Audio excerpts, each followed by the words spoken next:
বাবা, আমি এই মেয়েকে বিয়ে করতে পারবো না। তুমি প্লিজ আমাকে আর জোর করো না। যাকে বিয়ে করব তাকে যদি ভালোই না বাসতে পারি তাহলে সেই বিয়ে করে কী লাভ বলো? আর সবচেয়ে বড় কথা হচ্ছে, তুমি নিশ্চয়ই চাইবে না যে তোমার এত আদরের ভাতিজি কষ্টে থাকুক। আজ প্রথম নিজের বাবার বিরুদ্ধে এতগুলো কথা বলল তমাল। ওর কথাগুলো শেষ হতে না হতেই ওর বাবা কষে একটা থাপ্পড় মারলেন আর রাগে গজরাতে গজরাতে বললেন, বিয়ে যখন করবি না তাহলে বিয়ে ভেঙে দিলি কেন?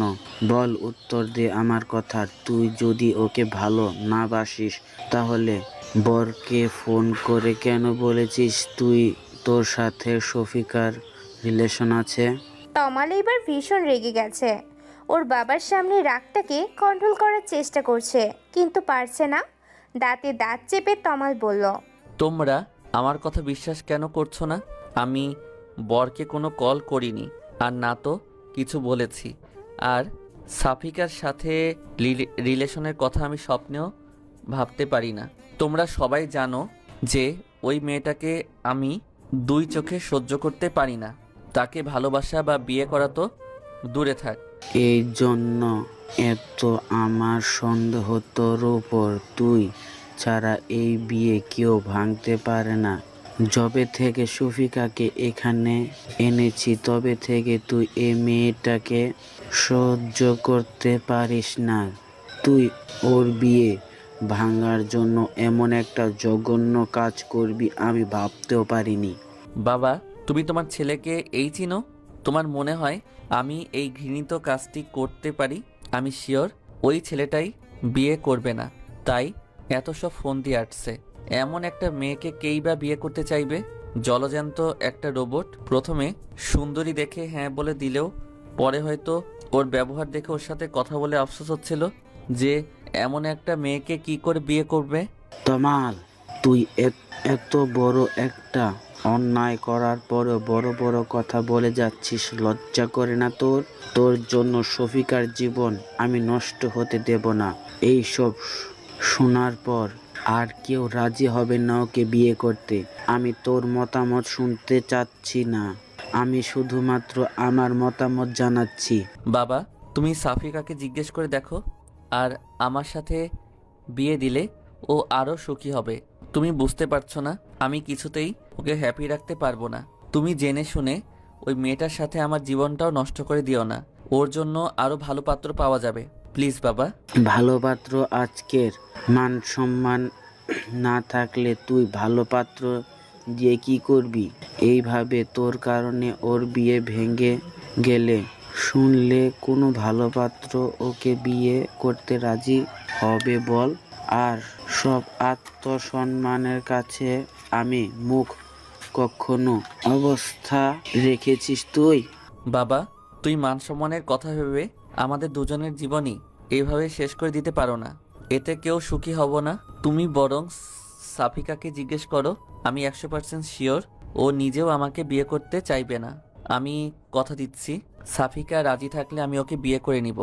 কথাগুলো বলেই তমাল ভাবতে লাগলো যে সাফিকা নিশ্চয়ই ওকে বিয়ে করতে রাজি হবে না। যদিও ফোনটা ও করেনি, কিন্তু যেই করে থাক, নাম তো ওরই নিয়েছে। কে হতে পারে যে ওকে এত বাজেভাবে ফাঁসিয়ে দিয়েছে? কিন্তু ও যে বলে দিল যে সাফিকা রাজি থাকলেও ও ওকে বিয়ে করে নিবে। সাফিকা যদি সত্যি রাজি হয়ে যায় ওকে বিয়ে করতে, তাহলে না, যে করেই হোক এখন সাফিকাকে মানাতে পারলেই ওর বাবার এই বাজে সিদ্ধান্তটা থেকে ও মুক্তি পাবে। এতক্ষণ তমাল ওর বাবা ফিরোজ সাহেবের সাথে তর্ক করছিল ওর চাচাতো বোন সাফিকাকে নিয়ে। সাফিকা গ্রামের মেয়ে, ওদের ওখানে নর্মাল একটা কলেজ থেকে অনার্সটা কমপ্লিট করেছে। ওর বাবা কৃষি কাজ করে, জমি জমা অনেক আছে। সাফিকারা দুই বোন, কোনো ভাই নেই। ওর ছোট বোন সানিয়া এইবার কলেজে উঠলো। তমালের বাবা ভাতিজিকে নিজের কাছে এনেছিল বিয়ে দেওয়ার জন্য। পাত্র ব্যাংকে চাকরি করে, সবকিছু ঠিকঠাক ছিল, কিন্তু কেন জানি তমাল সাফিকাকে দেখতেই পারতো না। এই কথাটা সবাই জানতো, কিন্তু আজ সাফিকার বিয়ে ছিল। হঠাৎ বরের বাবা ফোন করে জানায় যে তমাল নাকি ওনাদের ফোন করে জানিয়েছে যে সাফিকার সাথে তমালের সম্পর্ক ছিল। শুধু তাই নয়, তমাল নাকি এটাও জানিয়েছে যে সাফিকা প্রেগনেন্ট। শেষের কথাটা এক কান দুই কান হতে হতে সবার কাছে পৌঁছে গেছে। সবাই এসব নিয়ে আলোচনা করছে। তমালের ভাষ্যমতে এই ফোনটাও ও করেনি, কিন্তু ওর বাবার বিশ্বাস যে এই ফোনটা ওই করেছে। তমাল ভীষণ রেগে আছে। নিজের বাবাই যেখানে ওকে বিশ্বাস করছে না, সেখানে অন্য কেউ ওকে কি বিশ্বাস করবে? সাফিকার উপরও রাগে ফেটে পড়ছে। সাফিকার মা কান্নাকাটি শুরু করে দিয়েছে। গ্রামের সহজ সরল মানুষ শহরে এসেছিল নিজের মেয়েকে ভালোভাবে বিয়ে দিতে, কিন্তু সেটা যে তাদের জীবনের বড় ভুল হবে তা ভাবতে পারেনি। সবাই জানে যে এসব মিথ্যা, কিন্তু আত্মীয়দের মুখ কি করে বন্ধ করবে? সবাই সাফিকাকে ছিছি করছে। কয়েকদিনের জন্য চাচার বাড়ি এসেই চাচাতো ভাইয়ের সাথে এসব। সাফিকার বাবা খুব চিন্তায় আছে। এক মেয়ের বিদায় নিয়েই যদি এত কিছু হয়ে যায়, তাহলে উনি ওনার ছোট মেয়ের বিয়ে দিবেন কি করে? তমালের গার্লফ্রেন্ড আছে, ওদের 4 বছরের রিলেশনশিপ। ওকে ছাড়া তমাল আর কাউকে বিয়ে করতে পারবে না। আর তাছাড়া গ্রামের সহজ সরল ন্যাকা টাইপের মেয়ে দেখলেই তমালের গা জ্বালা করে। এই কারণেই সাফিকাকে ওর পছন্দ নয়। সব সময় বাধ্য মেয়ের মতো সবার হুকুমের আশায় থাকে। যে যা বলে তা অক্ষরে অক্ষরে পালন করে। নিজস্বতা বলতে কিছুই নেই এই মেয়ের। আর তাকে নাকি ও ভালোবাসে। কথাগুলো ভাবতে গা ঘিন ঘিন করে ওঠে তমালের। তমালরা 2 ভাই আর 1 বোন। ওর ভাই তুষার মাস্টার্স করেছে, ছোট বোন তরি সানিয়ার সমান, তবে সবে কলেজে উঠল। তমালরা মাঝে মধ্যে গ্রামে যেত, তবে সাফিকা এই প্রথম ওদের বাসায় এসেছিল। এর আগেও তমাল সাফিকাকে পছন্দ করতো না। কেমন যেন মরা মরা টাইপের মনে হয় সাফিকাকে ওর।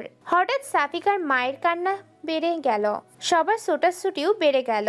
তমাল আর ওর বাবাও সেদিকে ছুটে গেল। সাফিকা ঘরের দরজা লাগিয়ে দিয়েছে। কারো বুঝতে বাকি রইল না যে ও কি করতে চলেছে।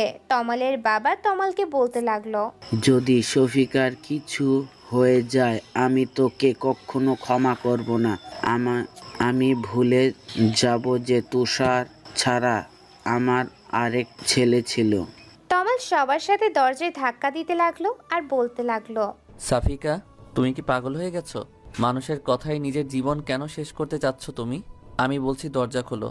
দেখো, তুমিও জানো আর আমিও জানি যে আমাদের মধ্যে কোনো সম্পর্ক নেই। তাহলে তুমি কেন নিজেকে শেষ করে দিতে চাইছো? টেস্ট করালেই তো সব প্রমাণ হয়ে যাবে। কিন্তু ভেতর থেকে কোনো সাড়া না পেয়ে সবাই আরো বেশি চিন্তায় করতে লাগলো। সবাই দরজা ভাঙার প্রস্তুতি নিতে লাগলো। তমালের বাবা তখন বলতে লাগলেন, শফিকা মামিনি, তুই দরজা খোল, তমাল তোকে বিয়ে করবে। আমার বাড়ি থেকে তোর কোনো অসম্মান আমি হতে দেব না। আমি কথা দিচ্ছি, আজ থেকে তুই এ বাড়িতে থাকবি। আমিও দেখব কে তোকে অসম্মান করে কথা বলে। আমি বেঁচে থাকতে কেউ তোকে একটা কথাও শোনাতে পারবে না। তমাল রাজি হয়েছে। ও বলেছে যে তুই রাজি থাকলেই ও তোকে বিয়ে করবে। আমাদের আর টেনশন বাড়াস না মা, দরজা খোল। ফিরোজ সাহেব কথাগুলো বলার সাথে সাথেই সাফিকা দরজা খুলে বের হয়ে আসলো। বইয়ের সাজে পুরো অপ্সরীর মতো দেখতে লাগছে সাফিকাকে। এইরকম একটা মেয়ের বিয়েতেও যে এত কাহিনী হতে পারে তা কে জানতো? এতক্ষণ সবাই এটা নিয়ে কানাঘুষা করেছিল যে তমালের মতো একটা ছেলে এমন একটা জঘন্য কাজ কি করে করতে পারলো, তাও আবার নিজেরই চাচাতো বোনের সাথে। আর এখন বিয়েও করতে চাইছে না। কি ছেলে রে বাবা! অথচ যখনই শুনেছে যে তমাল সাফিকাকে বিয়ে করতে রাজি হয়েছে, তখনই আবার বলতে শুরু করলো, দেখেছো আজকালের ছেলে মেয়েদের কাজকর্ম, পাপ করে আবার স্বীকারও করে। আরে ভাই, বিয়ে যখন করবি আগে জানালেই পারতি, পারিবারিকভাবেই বিয়ে দিয়ে দিত। এত নাটক করার কি দরকার ছিল? আসলে মানুষের কাজই হচ্ছে অন্যের সমালোচনা করা। কে কেমন তা না জেনেই সবাই মন্তব্য করা শুরু করে। ঘটনাটা আদৌ সত্য কিনা তা যাচাই করার প্রয়োজনও বোধ করে না। সাফিকা বের হতেই ওর মা বাবা ওর কাছে ছুটে গেল। ওর মা কান্না করতে করতে ওকে জড়িয়ে ধরে বলল, মা, তুই আমাদের কথা না ভেবেই কি করতে যাচ্ছিলি? তুই যদি এমন করিস আমাদের কি হবে বল? তুই না আমাদের সাহসী কন্যা। আমি জানি মানুষের কথায় তুই এমন কোনো কাজ করবি না। আমি কালকেই তোকে গ্রামে নিয়ে যাব। তুই যা চাস তাই হবে। সাফিকা এক ফোঁটা কান্নাও করেনি। বরপক্ষ আসবে না শোনার পর থেকে চুপ হয়ে আছে। একটু আগেই ও যখন দেখলো যে ওর জন্য ওর চাচা নিজের ছেলের সাথেই তর্ক করেছেন, তখন ব্যাপারটা ওর কাছে খুব খারাপ লাগছিল। তাই দরজা বন্ধ করেছিল একটু একা থাকার জন্য। কিন্তু সবাই যে উল্টাপাল্টা ভাববে এটা ওর মাথাতেই আসেনি। ওর মায়ের থেকে নিজেকে ছাড়িয়ে নিয়ে সাফিকা বলল, মা, তোমরা কি ভাবছিলে বলো তো? আমি কেন সুইসাইড করব? আমি তো কোনো দোষ করিনি। যে দোষ করেছে শাস্তি তো তার পাওয়ার কথা। আর তোমার কি মনে হয় এখন গ্রামে গেলেই সব ঠিক হয়ে যাবে? এই খবরটা কি গ্রামে পৌঁছায়নি? সমস্যা গেলে পালালেই তা সমাধান হয়ে যায় না। সমস্যা থেকে পালালেই তা সমাধান হয়ে যায় না। সমস্যাকে মোকাবেলা করতে হয়। এটা আমার জীবন, আমার সমস্যা, তাই সমাধানটাও আমাকেই খুঁজতে হবে। তোমরা একদম চিন্তা করো না। সাফিকার মুখে এমন কথা শুনে নিন্দুকেরা আরও কানাঘুষা শুরু করে দিল। কিন্তু সাফিকার সেদিকের কোনো ভ্রুক্ষেপ নেই। ও সোজা তমালের সামনে গিয়ে দাঁড়ালো। সাফিকার মাত্র বলা কথাগুলো শুনে তমাল যেন হা হয়ে গেছে। ও কল্পনাও করতে পারেনি যে সাফিকা এত সুন্দর করে গুছিয়ে কথা বলতে পারে। তমাল এটা ভেবে খুশি হলো যে সাফিকা নিশ্চয়ই খুব বুদ্ধিমতী একটা মেয়ে হবে। আর ও নিশ্চয়ই নিজের জীবন নষ্ট করার জন্য তমালকে বিয়ে করতে চাইবে না। কারণ ফোনটা তমাল না করে থাকলেও সবাই জানে যে ফোনটা ওই করেছিল। সে অনুযায়ী ওর মতো একটা ছেলেকে সাফিকা নিশ্চয়ই বেছে নিবে না বিয়ে করার জন্য। ওর জীবনের সমস্যা ও নিজেই সলভ করবে। কিন্তু সাফিকা ওর দিকে যতই এগিয়ে আসছে তমালের হার্টবিট ততই বাড়ছে। সাফিকাকে ও একটা নরম মেয়ে ভেবেছিল, কিন্তু ও তো একটা সাহসী মেয়ে বলেই মনে হচ্ছে এখন। সাফিকা তমালের একদম সামনে এসে থেমে গেল। তমাল ভাবছে যে এইবার হয়তো সাফিকা ওকে একটা থাপ্পড় দিয়ে জানাতে চাইবে যে ও ওর সাথে এমনটা কেন করলো। কিন্তু সাফিকা ওকে অবাক করে দিয়ে জিজ্ঞেস করলো, আপনি কি সত্যি আমাকে বিয়ে করতে রাজি হয়েছেন? সাফিকার মুখ থেকে কথাটা শুনে তমাল কি বলবে বুঝে উঠতে পারছে না। আজ প্রথম সাফিকার এমন ব্যবহার দেখে এমনিতেই বিস্মিত হয়ে গেছে ও। তার উপর আবার ওকে জিজ্ঞেস করছে বিয়ে করতে রাজি হয়েছে কিনা। মেয়েটি আসলে কি চাইছে বুঝতে পারছে না তমাল। সাফিকা সবার সামনে ওকে এমনভাবে কথাটা জিজ্ঞেস করছে যেন ও নিজেও এটাই চাইছিল। তমালকে চুপ থাকতে দেখে সাফিকা আবার বলল, দেখুন, আমি আপনাকে জোর করছি না। আপনি যদি সত্যিই আমাকে বিয়ে করতে চান আমার কোনো আপত্তি নেই। আমি আপনাকে বিয়ে করতে রাজি আছি। আপনি আরেকটু ভেবে চিন্তে তারপর সিদ্ধান্ত নিন। শুধুমাত্র সবার জোরাজোরিতে আপনি আপনার জীবনের এত বড় কোনো সিদ্ধান্ত নিন, এটা আমি চাই না। আমি আবারও জানতে চাইছি, আপনি কি সত্যিই আমাকে বিয়ে করতে চান? তুমি তো রাজি হবেই। আমার তো মনে হয় যে এই সব কিছুর পেছনে তোমারই হাত আছে। এক মিনিট, সত্যি তো এসব তোমার প্ল্যান নয়? না মানে আমাকে বিয়ে করার জন্য তুমি এসব করনি তো? আমার তো এখন তোমাকেই সন্দেহ হচ্ছে। আমার পুরো পরিবারকে বশ করে নিয়ে আমাকেই তাদের কাছে খারাপ বানাচ্ছ। আপনার বুদ্ধির তারিফ করতে হয় মিস্টার তমাল। আমাকে কি মনে হয় আপনার? আমি কি এতটাই বোকা যে খাল কেটে কুমির আনবো? আর আপনাকে বিয়ে করার যদি আমার এতই শখ থাকতো তাহলে কি আমি নিজের বিয়ে ভেঙে এত নাটক করতাম? নিজের বা পরিবারের মান মর্যাদা খুইয়ে এই কাজটা করতে হতো না। বড় আব্বুকে বললেই কাজটা হয়ে যেত। আপনার কি মনে হয় বলুন তো? বড় আব্বুকে বললে তিনি কি আমার কথা ফেলতে পারতেন? এমনও তো হতে পারে যে তুমি... এতটুকু বলতে না বলতেই পাশ থেকে ওর বাবা ওকে ধমক দিয়ে উঠলেন। তারপর বললেন, তমাল, তোর কি মাথা খারাপ হয়ে গেছে নাকি? কি সব আবল তাবল বলছিস? তুই বলেছিস যে শফিকা রাজি হলে তুই ওকে বিয়ে করবি। এইবার তো ওর মতামত শুনছি। আমি আর সময় নষ্ট করতে চাই না। এমন সময় তমালের ছোট ভাই তুষার এসে বলল, বাবা কিছু মনে না করলে একটা কথা বলতাম। না মানে ভাইয়া সাফিকাকে পছন্দ করে না। তুমি না হয় জোর করে ওদের বিয়ে দিলে, কিন্তু তারপর কি হবে তুমি কি একবারও সেটা ভেবে দেখেছো? ওরা কখনো সুখী হবে না। তাহলে জোর করে এই বিয়ে দেওয়ার কি মানে হয়? আমি বলছিলাম যে ভাইয়াকে কেন জোর করতে হবে? আমি তো আছি। কি তোমাদের কারোর কোনো অমত না থাকে তো? আর সবচেয়ে বড় কথা, সাফিকা রাজি হলে। মাথা নিচু করে কথাগুলো বলা শেষ করেই তুষার সবার মুখের দিকে তাকায়। তমাল যেন আলোর দিশা খুঁজে পায়, কিন্তু ওর বাবার হুঙ্কারে সম্মিত ফিরে পায় দুই ভাই। তমাল, তুই ভুলে যাচ্ছিস যে তোমাদের বাবা এখনো বেঁচে আছে, আর যে তোমাদের সামনে আছে। তুষার, তুই এর মাঝে নাক গলাবি না।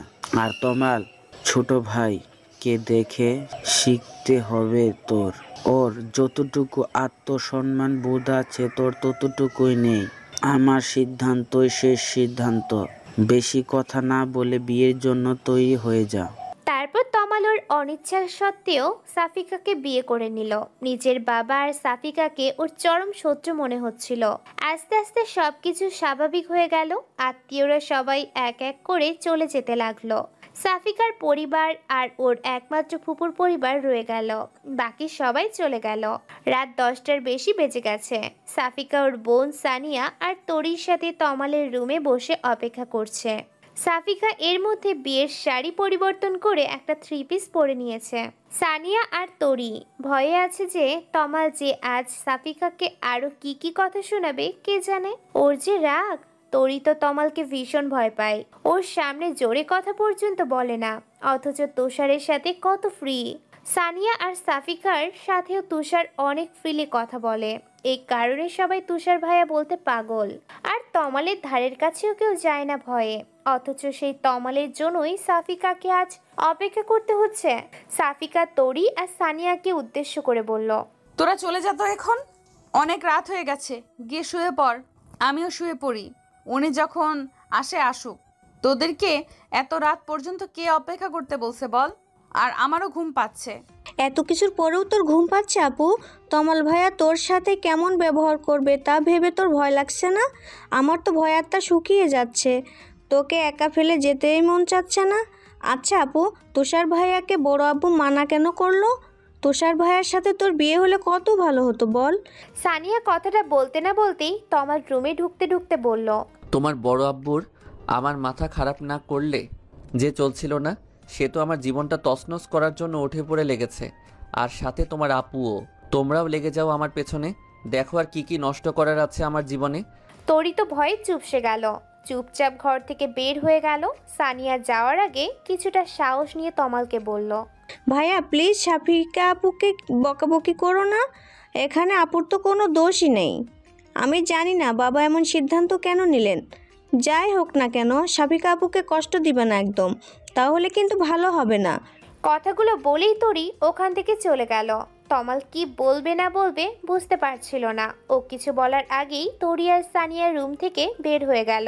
তমাল বিছানার দিকে তাকাতে দেখতে পেল যে সাফিকা সুন্দর করে ওর বিছানাটা দখল করে শুয়ে আছে। চোখ বন্ধ করে থাকলেও তমাল জানে যে সাফিকা এখনো ঘুমায়নি। তাই ওকে উদ্দেশ্য করে ব্যঙ্গাত্মক সুরে বলল, তোমাকে আমি সহজ সরল একটা মেয়ে ভাবতাম, কিন্তু বিশ্বাস করো, তোমার মতো বেহায়া মেয়ে আমি মনে হয় জীবনে দুটি দেখিনি। আমার লাইফটা নষ্ট করে দিয়ে আমারই বিছানা দখল করে শুয়ে আছে এই মেয়েই। তোমার লাজ লজ্জা বলতে কিছু নেই? এত বেহায়া কেন তুমি? সাফিকা চোখটা খুলে তমালের দিকে তাকিয়ে স্বাভাবিকভাবেই বলল, দরজাটা লাগিয়ে দিয়েছেন কি? না হলে দেখা যাবে কে কখন রুমে ঢুকে পড়েছে। এখন তো এটা আমার আর আপনার একার রুম নয়, এটা আজ থেকে আমারও রুম। বিয়ে করেছি আপনাকে, আপনার রুমটা তো আজ থেকে আমারও। তো নিজের রুমে ঘুমাবো না তো কি এখন অন্য কোথাও গিয়ে ঘুমাবো নাকি? লাইটটা অফ করে দিয়ে শুয়ে পড়ুন। লাইট জ্বালানো থাকলে আমার ঘুম আসতে চায় না। তমাল নিজের রাগটাকে আর কন্ট্রোল করতে পারছে না। সাফিকার দিকে এগিয়ে গিয়ে সাফিকার হাত ধরে টানতে লাগলো আর বলতে লাগলো, এক্ষুনি আমার রুম থেকে বের হয়ে যাবে। তোমার যেখানে খুশি থাকো গিয়ে, আমার রুমে তোমার কোনো জায়গা নেই। তোমার মতো একটা নির্লজ্জ মেয়ের সাথে আমি থাকতে পারবো না। সাফিকা এক ঝটকায় নিজের হাতটা ছাড়িয়ে নিয়ে অন্যদিকে মুখ ঘুরিয়ে শুয়ে পড়ল আর আস্তে আস্তে বলল, আমার সাথে থাকতে না চান, আপনি যেখানে খুশি সেখানে গিয়ে থাকতে পারেন, আমার কোনো আপত্তি নেই, কিন্তু আমি কোথাও যেতে পারবো না। নিজের স্বামীর পাশে থাকবো, এত বেহায়াপনা কিছু তো দেখছি না আমি। তমাল নিজেও সাফিকার পাশে শুয়ে পড়ল আর বলতে লাগলো, কত বড় সাহস তোমার, আমার রুম থেকে আমাকেই তাড়াচ্ছ? বিয়ে হয়েছে কি মনে হচ্ছে কোনো অদৃশ্য পাওয়ার পেয়ে গেছো? আগে তো পুরো মেনি বিড়াল হয়ে থাকতে। আমার তো এখন মনে হচ্ছে যে এসবের পিছনে তোমারই হাত আছে। তুমি আমাকে ভালোবাসো তাই না? স্বীকার কেন করছো না? বিয়ে তো করেই নিয়েছো, এইবার অন্তত নিজের ভুলগুলো স্বীকার করো। কথাগুলো বলেই তমাল সাফিকাকে নিজের দিকে ঘুরিয়ে নিল। তারপর সাফিকার চিবুকটা হাতটা দিয়ে ধরে বলতে লাগলো, এত তেজ কোথায় ছিল বলো তো? তোমার এই তেজ ভাঙাতে না আমার বেশি সময় লাগবে না। তোমার আসল রূপ আমি সবার সামনে এনেই ছাড়বো। Just wait and see. কথাগুলো বলেই তমাল সাফিকার চিবুক ছেড়ে দিয়ে পাশ ফিরে শুয়ে পড়ল। সাফিকা এতক্ষণ তমালের কথা শুনছিল, এইবার সাফিকা কান্না শুরু করে দিল। আজ সারাদিন এত কিছু হয়ে গেছে, তবুও সাফিকা এক ফোঁটাও কান্নাও করেনি। কিন্তু এখন ওর কান্নাগুলো যেন আর বাদ মানছে না, দু চোখ ছাপিয়ে আসছে। কান্না করতে করতে সাফিকা বলতে লাগলো, কেন সবাই আমাকেই দোষ দিচ্ছে বলুন তো? আপনি বরপক্ষকে ফোন করেছিলেন, আপনি বলেছেন যে আমি নাকি প্রেগনেন্ট। এই কথা শুনে কেউ আমাকে কিছু বলেছে? একবারও আপনার দোষ দিয়েছে? কিন্তু আমাকে বলেছে, সবাই বলেছে যে আমি একটা দুশ্চরিত্রা মেয়ে, যে কিনা চাচার বাড়িতে 2 দিনের জন্য এসে নিজেকে কন্ট্রোল করতে পারিনি। এমনকি আরও কি কি বাজে কথা বলেছে যা আমি ভাষায় প্রকাশ করতে পারবো না। কিন্তু আপনাকে কেউ বলেছে দুশ্চরিত্র? কেউ বলেছে যে ছেলেটা নিজেকে সামলাতে পারেনি? বলেনি, কারণ আপনি ছেলে। তমাল এতক্ষণ সাফিকার কান্না করা দেখছিল আর মনোযোগ দিয়ে ওর কথাগুলো শুনছিল। মেয়েটা নিজের সব দুঃখ কষ্ট চেপে রেখে তমালকে বিয়ে করেছে, অথচ তমাল সেই তখন থেকে ওকেই দোষ দিয়ে যাচ্ছে। কিন্তু তমাল ফোন করেনি। সাফিকাও যদি কাউকে দিয়ে ফোন না করিয়ে থাকে, তাহলে ফোনটা কে করলো? বরপক্ষকে। তমাল কিছুতেই এটা মেলাতে পারছে না।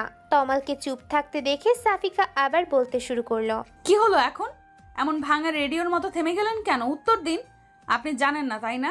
এই বাসার প্রত্যেকটা মানুষ হয়তো জানে আমাকে এখানে কেন আনা হয়েছে, কিন্তু আপনি এখনো জানেন না। আপনি এত আজীব মানুষ কেন বলুন তো? কেউ আপনাকে জানেনি নাকি আপনি নিজেই শোনার প্রয়োজন বোধ করেননি? এখনো কি জানতে চান না? তমাল বুঝতে পারছে না যে ওর কি বলা উচিত। এমন পরিস্থিতিতে ও এর আগে কখনো পড়েনি। আকাশ পরিমাণ রাগ নিয়ে রুমে ঢুকেছিল, অথচ এখন মনে হচ্ছে সাফিকার কথাগুলো শুনে ওর সব রাগ গলে পানি হতে শুরু করেছে। এমন তো হওয়ার কথা ছিল না। সাফিকা এতবার ওকে প্রশ্ন করে যাচ্ছে, অথচ ও চুপ করে শুধু শুনেই যাচ্ছে। কথা বলতে যেন ভুলে গেছে ও। না শুনে কি উপায় আছে? আমি চাইলেও তুমি শোনাবে আর না চাইলেও তুমি শোনাবে। তার থেকে বলেই ফেলো তোমার কাহিনী। বাবা সেদিন বলছিল কি জানো, আমি অতটা মনোযোগ দিয়ে শুনিনি, সবাই কথা বলছিল। তোমার কোনো কথা শোনার কোনো আগ্রহ আমার ছিল না, তাই শোনা হয়নি। আজ তো না শুনলে তুমি আমাকে ঘুমাতে দেবে বলে মনে হয় না। সাফিকা কান্না করতে করতে তমালের শার্টের সাথে নাক মুখ মুছতে থাকে। তমাল সরে যেতে চাইলেও পারে না। সাফিকা টেনে ধরে ওর নাকের পানি, চোখের পানিগুলো তমালের শার্টে মুছতে থাকে। তমাল নাক সিটকায়, তবে সরতে পারে না। সাফিকা যে ওর শার্টটাকে টিস্যু বানিয়ে ফেলেছে তা বুঝতে বাকি রইল না। সাফিকার ক্ষণে ক্ষণে রং পাল্টাতে দেখে তমাল নিজেও হতবাক হয়ে গেছে। মেয়েটির কান্নাকে হয়তো এই কারণেই মায়া কান্না বলে। তমালের মতো মানুষও ওর ন্যাকা কান্নার কাছে হেরে গেছে। আমাদের গ্রামেও একজন আমার বিয়ে ভেঙে দিয়েছিল। শুধু আমাদের গ্রামের চেয়ারম্যানের ছেলে, সে আমার বাড়িতে বিয়ের জন্য প্রস্তাবও পাঠিয়েছিল। কিন্তু এসএসসি পাস একটা ছেলের সাথে অনার্স পড়া একটা মেয়ের বিয়ে কি কোনো বাবা মা দিতে চায়? আর ওই ছেলেটাকে আমার একদম পছন্দ নয়। সারা দিন রাত আড্ডা নিয়ে থাকে আর বাপের টাকায় ফুটানি। অমন ছেলেকে আমি কেন? কোনো ভালো মেয়েই বিয়ে করতে চাইবে না। কিন্তু ওই যে জোরজার মুল্লুক, তার যে বিয়ে ভাঙা বন্ধের জন্য আমাকে এখানে আনলো, সেই এখানে এসেও একই অবস্থা, তাও আবার বিয়ের দিন আরেক ধাপ এগিয়ে। তাহলে তোমার বিয়ে ভাঙার জন্য আমাকে কেন দোষারোপ করছো সবাই? এটা তো সবাই জানো যে বিয়েটা কে ভেঙেছে। আমাকে এর মধ্যে জড়ানোর কি খুব বেশি প্রয়োজন ছিল? এখানে ওরা খোঁজ পাবে কিভাবে? ওরা যাতে আমার খোঁজ জানতে না পারে সেই জন্যই তো আমাকে এখানে নিয়ে আসা হয়েছিল। তবে কেন জানি আমার মনে হচ্ছে আপনি সত্যি বলছেন, মানে এর পেছনে নিশ্চয়ই অন্য কেউ আছে। কিন্তু কে এসে? আপনি আমাকে হেল্প করবেন খুঁজে বের করতে? আর সে যে শুধু আমার শত্রু তা নয়, কিন্তু যে সে আপনারও ঘোর শত্রু, না হলে আপনাকে এর মধ্যে জড়াতো না। আমাকে বিশ্বাস করার জন্য থ্যাঙ্কস। অন্তত একজন তো আমাকে বিশ্বাস করেছে। আমি অবশ্যই আসল কালপ্রিটকে খুঁজে বের করব। এত জঘন্য কাজ কে করতে পারে? তাকে তো তার প্রাপ্য পেতেই হবে। কথাগুলো বলার পর তমাল বিছানা থেকে উঠে শার্টটা চেঞ্জ করে এক পাশে জড়সড় হয়ে শুয়ে পড়ল আর ভাবতে লাগলো যে এই কাজটা যদি ওই চেয়ারম্যানের ছেলে না করে থাকে তাহলে আর কি হতে পারে। ফিরোজ সাহেবের স্ত্রী শিলা ভীষণ রেগে আছেন। আত্মীয়ের মধ্যে বিয়ে শাদী ওনার একদম পছন্দ নয়। শোয়ার পর থেকেই উনি স্বামীর সাথে এই নিয়ে তর্ক করে চলেছেন। তোমাকে আমি আগেই বলেছিলাম যে এই মেয়েকে এখানে আমার কোনো প্রয়োজন নেই। গ্রামে তো ঝামেলা হচ্ছে, এখানে যে ঝামেলা হবে না তা কে জানে। তুমি তো আমার কোনো কথা শুনবে না, মানবতার ভান্ডার খুলে বসে আছেন, শেষে কিনা এই মেয়েকে আমার ছেলের কাঁধে ঝুলিয়ে দিলে। কে জানে এই মেয়ে কেমন হবে, পুরো সংসারটা ধ্বংস করে না দেয়। ফিরোজ সাহেবের কথা বলার আর মন মানসিকতা নেই। তিনি নিজেও বুঝতে পারেনি এত কিছু হয়ে যাবে। সবার মুখ বন্ধ করার জন্য হলেও এই বিয়েটা দেয়া উচিত ছিল। বড় মুখ করে ভাইয়ের মেয়েকে এখানে এনেছিল বিয়ে দেওয়ার জন্য। এখান থেকেও যদি খালি হাতে ফিরতো তাহলে মেয়েটার কি হতো। অতঃপর উনি বলে ওঠে, দেখো শিলা, যা হওয়ার হয়ে গেছে। শফিকা এখন আর শুধু আমার ভাতিজি নয়, আমাদের বড় ছেলের বউ। আশা করি কথাটা মাথায় থাকবে। ভাগ্যের লেখন খণ্ডন ক্ষমতা আমাদের কারণেই। কথাগুলো বলে পাশ ফিরে শুয়ে পড়ল ফিরোজ সাহেব। শিলা আবার বলতে লাগলো, আমার ছেলেকে জোর করে বিয়ে দিয়ে ভাবছো যে সে আমার ছেলের ভালোবাসা পেয়ে গেল? আমার ছেলে এই মেয়েকে কখনো মেনে নেবে না, আর আমিও না।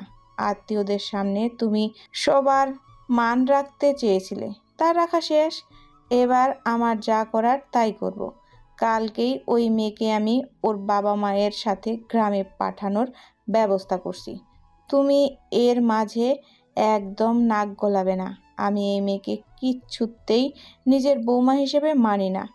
আর আমার ছেলের উপরও আমার পুরো বিশ্বাস আছে, ও নিজেই এই মেয়েকে নিয়ে সংসার করতে পারবে না। যা হওয়ার হয়ে গেছে, আর সামনেও যা উচিত তাই হবে। তোমার মাথা কি খারাপ হয়ে গেছে? কি আবল তাবল বলছো? একটা পবিত্র সম্পর্ক শুরু না হতেই তুমি শেষ করে দেওয়ার কথা ভাবছো কি করে? তুমি কি মানুষ? আমার ছেলেকে আমি ভালো করে চিনি, ও এমন কিছু চাইবে না। আর নয়তো আমি কখনো কিছু হতে দেব। শফিকাকে এ বাড়িতে থাকবে, কোথাও যাবে না। আশা করি কাল এই নিয়ে কোনো ঝামেলা করবে না, এর ফল কিন্তু ভালো হবে না। শিলা আরো কিছুক্ষণ বকবক করে থেমে গেলেন। স্বামীর সাথে যত ঝগড়াই করুক না কেন, সবার সামনে তার বিরুদ্ধে কথা বলার সাহস তার নেই। আর তার কথা ফিরোজ সাহেব শুনবে না জেনেও এতক্ষণ তর্ক করলো। তার ক্ষমতা থাকলে তো এই বিয়েটা হতেই দিত না। এসব ভেবে মনে মনে সাফিকা, ওর বাবা মা আর নিজের স্বামীকে গালাগালি করতে করতে ঘুমিয়ে পড়লেন শিলা। তুষার ছাদে গিয়ে একটার পর একটা সিগারেট শেষ করছে আর ভাবছে যে ওর মা আত্মীয়ের সাথে বিয়ে শাদী পছন্দ করে না বলে সাফিকাকে বিয়ে করার দুঃসাহস দেখাতে পারেনি। অনেকবার বলতে চেয়ে ওর বাবা মাকে বলতে পারেনি কথাটি, অথচ আজ ওরই ভাইয়ের সাথে বিয়ে হয়ে গেল। ওর মায়ের লজিক খাটলো না, অথচ নিজের পছন্দটাকেও বিসর্জন দিয়ে দিল। নিজের উপরই প্রচুর রাগ হচ্ছে এখন তুষারের। একবার ওর বাবাকে বলেই দেখতো, হয়তো ওর বাবা ব্যবস্থা করত। কিন্তু আজ ওর বাবা ওর ইচ্ছে থাকা সত্ত্বেও তমালের সাথেই সাফিকার বিয়ে কেন দিল সেটা ওর মাথায় আসছে না। তমাল তো সাফিকাকে মোটেও পছন্দ করে না, কিন্তু এখন তমাল যদি সাফিকাকে সাথে নাও থাকে তবুও তো সাফিয়াকে পাবে না। ওর ভাগ্যটা কেন এত খারাপ হলো? সাফিকাকে এত করে মন থেকে চেয়েও ও নিজের করতে পারলো না, অথচ তমাল না চাইতেই সাফিকাকে পেয়ে গেল। যে যার কদর বোঝে না সে তার ভাগ্যেই কেন পড়ে? সাফিকা কি ভালো থাকবে তমালের সাথে? তমাল কি আদৌ ভালোবাসতে পারবে সাফিকাকে? অনেক রাত পর্যন্ত এসব ভাবতে থাকে তুষার। তমাল সকালে ঘুম থেকে উঠে ফ্রেশ হয়ে এসে দেখে সে সাফিকাকে তখনও ঘুমাচ্ছে। তরি এসে একবার ডেকে গেছে নাস্তা করার জন্য। রাতে অনেকক্ষণ কান্না করে তারপর ঘুমিয়েছি মেয়েটি, তাই তমাল ওকে ডাকতে চাচ্ছিল না। কিন্তু আবার সানিয়া ডাকতে এসেছে, তাই অনিচ্ছা থাকা সত্ত্বেও তমাল সাফিকাকে আস্তে আস্তে ডাকতে লাগলো। সাফিকা সেদিকে যেন কোনো খেয়ালই নেই যে কেউ একজন ওকে ডাকছে। হঠাৎ চোখ খুলেই তমালকে দেখতে পেয়ে লাফ দিয়ে ওঠে সাফিকা। তারপর চোখ কসলাতে কসলাতে বলতে থাকে, আপনি এখানে? ও সরি, আসলে ঘুম থেকে উঠে ভুলেই গেছিলাম যে কাল আমার বিয়ে হয়েছে। তমাল রুম থেকে বের হওয়ার সময় বলতে লাগলো, ভাগ্যিস এটা ভুলে যাওনি যে কার সাথে বিয়ে হয়েছে। কিছু বললেন মনে হয়? না, বললাম যে ফ্রেশ হয়ে তাড়াতাড়ি চলে আসো, আর যেন কাউকে পাঠাতে না হয়। বাথরুমে ঢুকেই সাফিকার মনে পড়ল যে ওর সব কিছু তো তরির রুমে। সানিয়া, তরি আর ও এই কয়দিন একসাথেই থাকতো। তারপর ওই রুম থেকে বের হয়ে সাফিকা তরির রুমে চলে গেল। তমাল ডাইনিং টেবিলে গিয়ে দেখলো যে ওর ফুপুরা সবাই নাস্তা করতে বসেছে। বাড়ির বড়রা সবাই বসেছে, কিন্তু ওর মা আসেনি। তার নাকি মাথা ব্যথা করছে। তমাল বুঝতে পারলো যে ওর মা কেন আসছে না। ওর মাকে ওর চেয়ে ভালো আর কেউ জানে না হয়তো। ওর না গেলে যে ওর মা আসবে না তা বুঝতে পেরে ওর মাকে ডাকতে চলে গেল। ওর মায়ের রুমে ঢুকে খাবার খেতে খেতে বলতেই ওর মা বলতে লাগলো, তুই তো শুধু তোর বাবার কথাই শুনবি, আমার কথার কি মূল্য আছে কারো কাছে? তোর বিয়ে নিয়ে আমার কত স্বপ্ন ছিল, সব শেষ করে দিলি তোরা। এখন আমাকে কেন লাগবে? যা তোর বউয়ের কাছে যা, আমাকে ডাকতে হবে না। মা, আমাকে যেন আর কিছু বলতে না হয়। তাড়াতাড়ি চলো, সবাই অপেক্ষা করছে তোমার জন্য। ফুপুরা চলে যাবে, নাটক বাদ দিয়ে চলো। আমি যাচ্ছি, তবে ওই মেয়ে যেন আমার সামনে না আসে। ওই মেয়ের সাথে আমি এক বাড়িতে থাকতে পারবো না। ও যেন ওর বাবা মায়ের সাথে আজকেই চলে যায়। শফিকা কোথাও যাবে না। তমাল তমাল যেখানে থাকবে শফিকাও সেখানে থাকবে। তুই যদি শফিকাকে এই বাড়িতে না রাখতে চাস তাহলে তমালও থাকবে না। আমি ওদের বাসায় ঠিক করে দেব। দেখছিস তো তোর বাবার কথা, নিজের ভাতিজির জন্য এখনই আমাকে তোর থেকে আলাদা করে দিতে চাইছে। আমি কিন্তু মা বাবা, তোমরা থামবে একটু? এখন এসব বলার সময় নয়। যা হবার হয়ে গেছে। ধীরে সুস্থে বসে এসব নিয়ে আলোচনা করে সিদ্ধান্ত নেওয়া যাবে। এবার চলো। কথাগুলো বলে রুম থেকে বের হতেই দেখতে পেল যে সাফিকা দরজার সামনে দাঁড়িয়ে আছে। ওর চোখ থেকে টপ টপ করে পানি পড়ছে। তমালকে দেখে বলল, আপনাদের ডাকতে এসেছিলাম। আসলে মা একটু শক পেয়েছে, এমন আচমকা এত কিছু হয়ে গেল। তুমি কিছু মনে করো না, চলো নাস্তা করে নাও। আসলে আমার খেতে ইচ্ছে হচ্ছে না, আপনারা খেয়ে নিন, আমার ক্ষুধা লাগলে খেয়ে নিব। বলেই ওখান থেকে দৌড়ে তরির রুমে চলে গেল সাফিকা। তমাল ওর পিছনে গিয়ে বলতে লাগলো, তোমরা কি শুরু করলে বলো তো? সবাই কি আমাকে পেয়েছো জ্বালানোর জন্য? আমাকেও একটু বোঝার চেষ্টা করো। আমার মনের উপর দিয়ে কি ঝড় যাচ্ছে তা কাকে বোঝাবো? সবাই তো নিজেকে নিয়েই ব্যস্ত।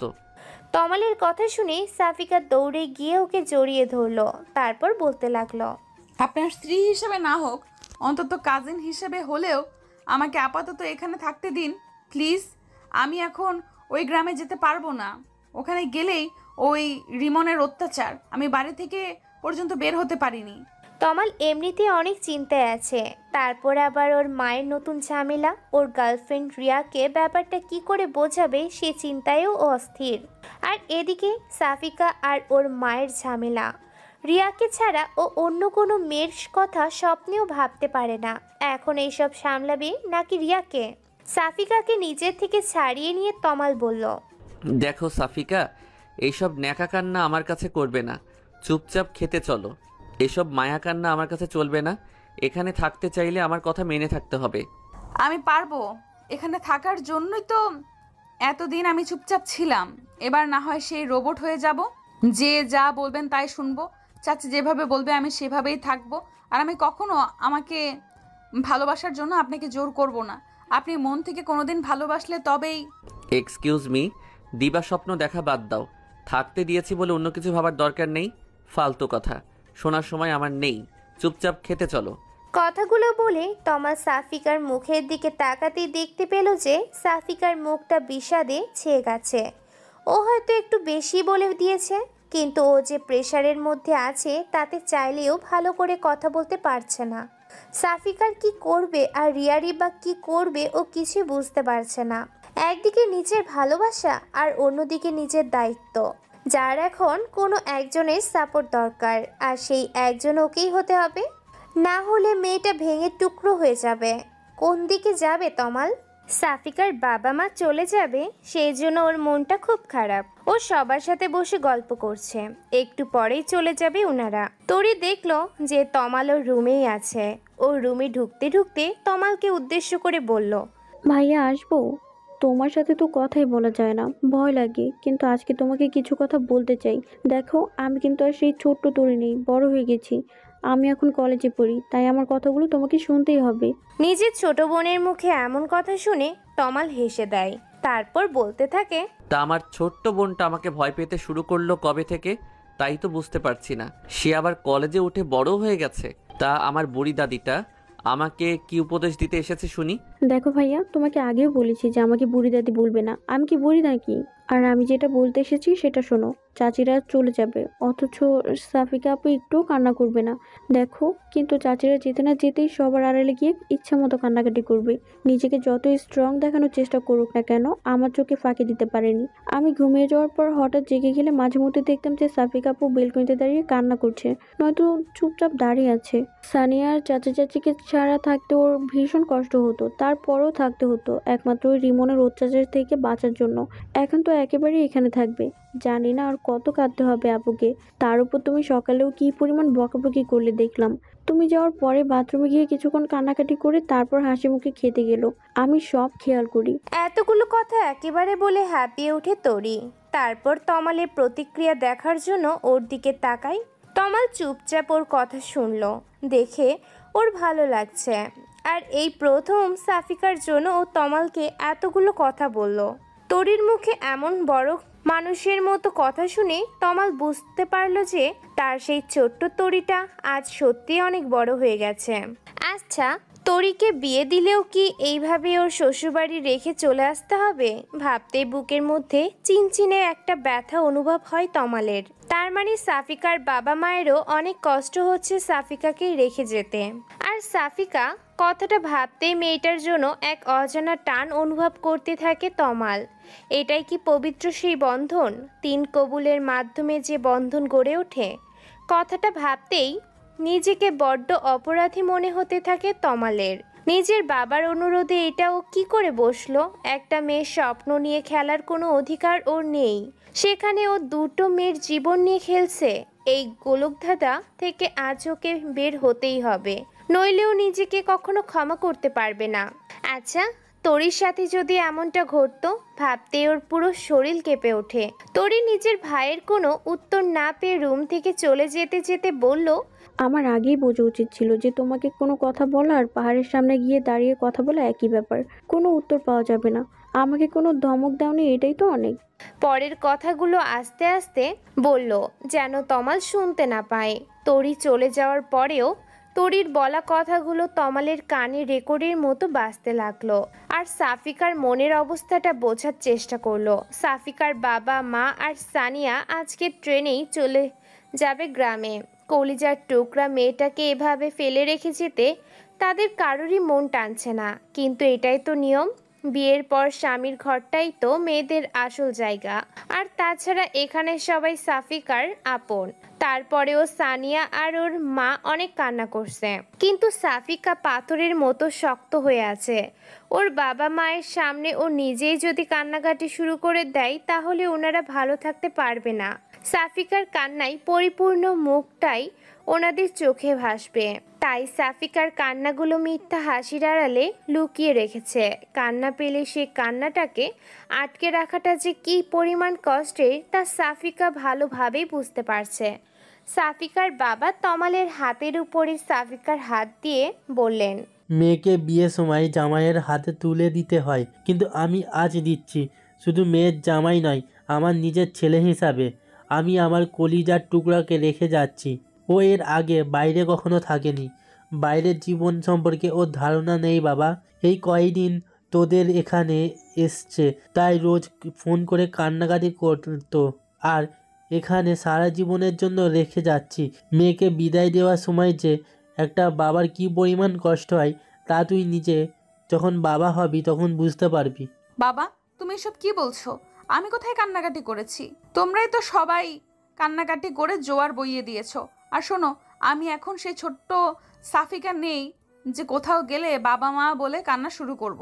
সাফিকার বাবা মায়ের সাথে কথা বলার সময় ও খেয়াল করলো যে ওর হাত এখনো তমালের মুঠির মধ্যেই আছে। তাড়াতাড়ি নিজের হাত ছাড়াতে গেলে তমাল তা আরো শক্ত করে চেপে ধরে। সাফিকা তমালকে বুঝতে পারছে না এই ভালো ব্যবহার করছে আবার এই খারাপ ব্যবহার করছে। তমালের কোনটা আসল ব্যবহার আর কোনটা নকল তা বুঝতে পারছে না সাফিকা।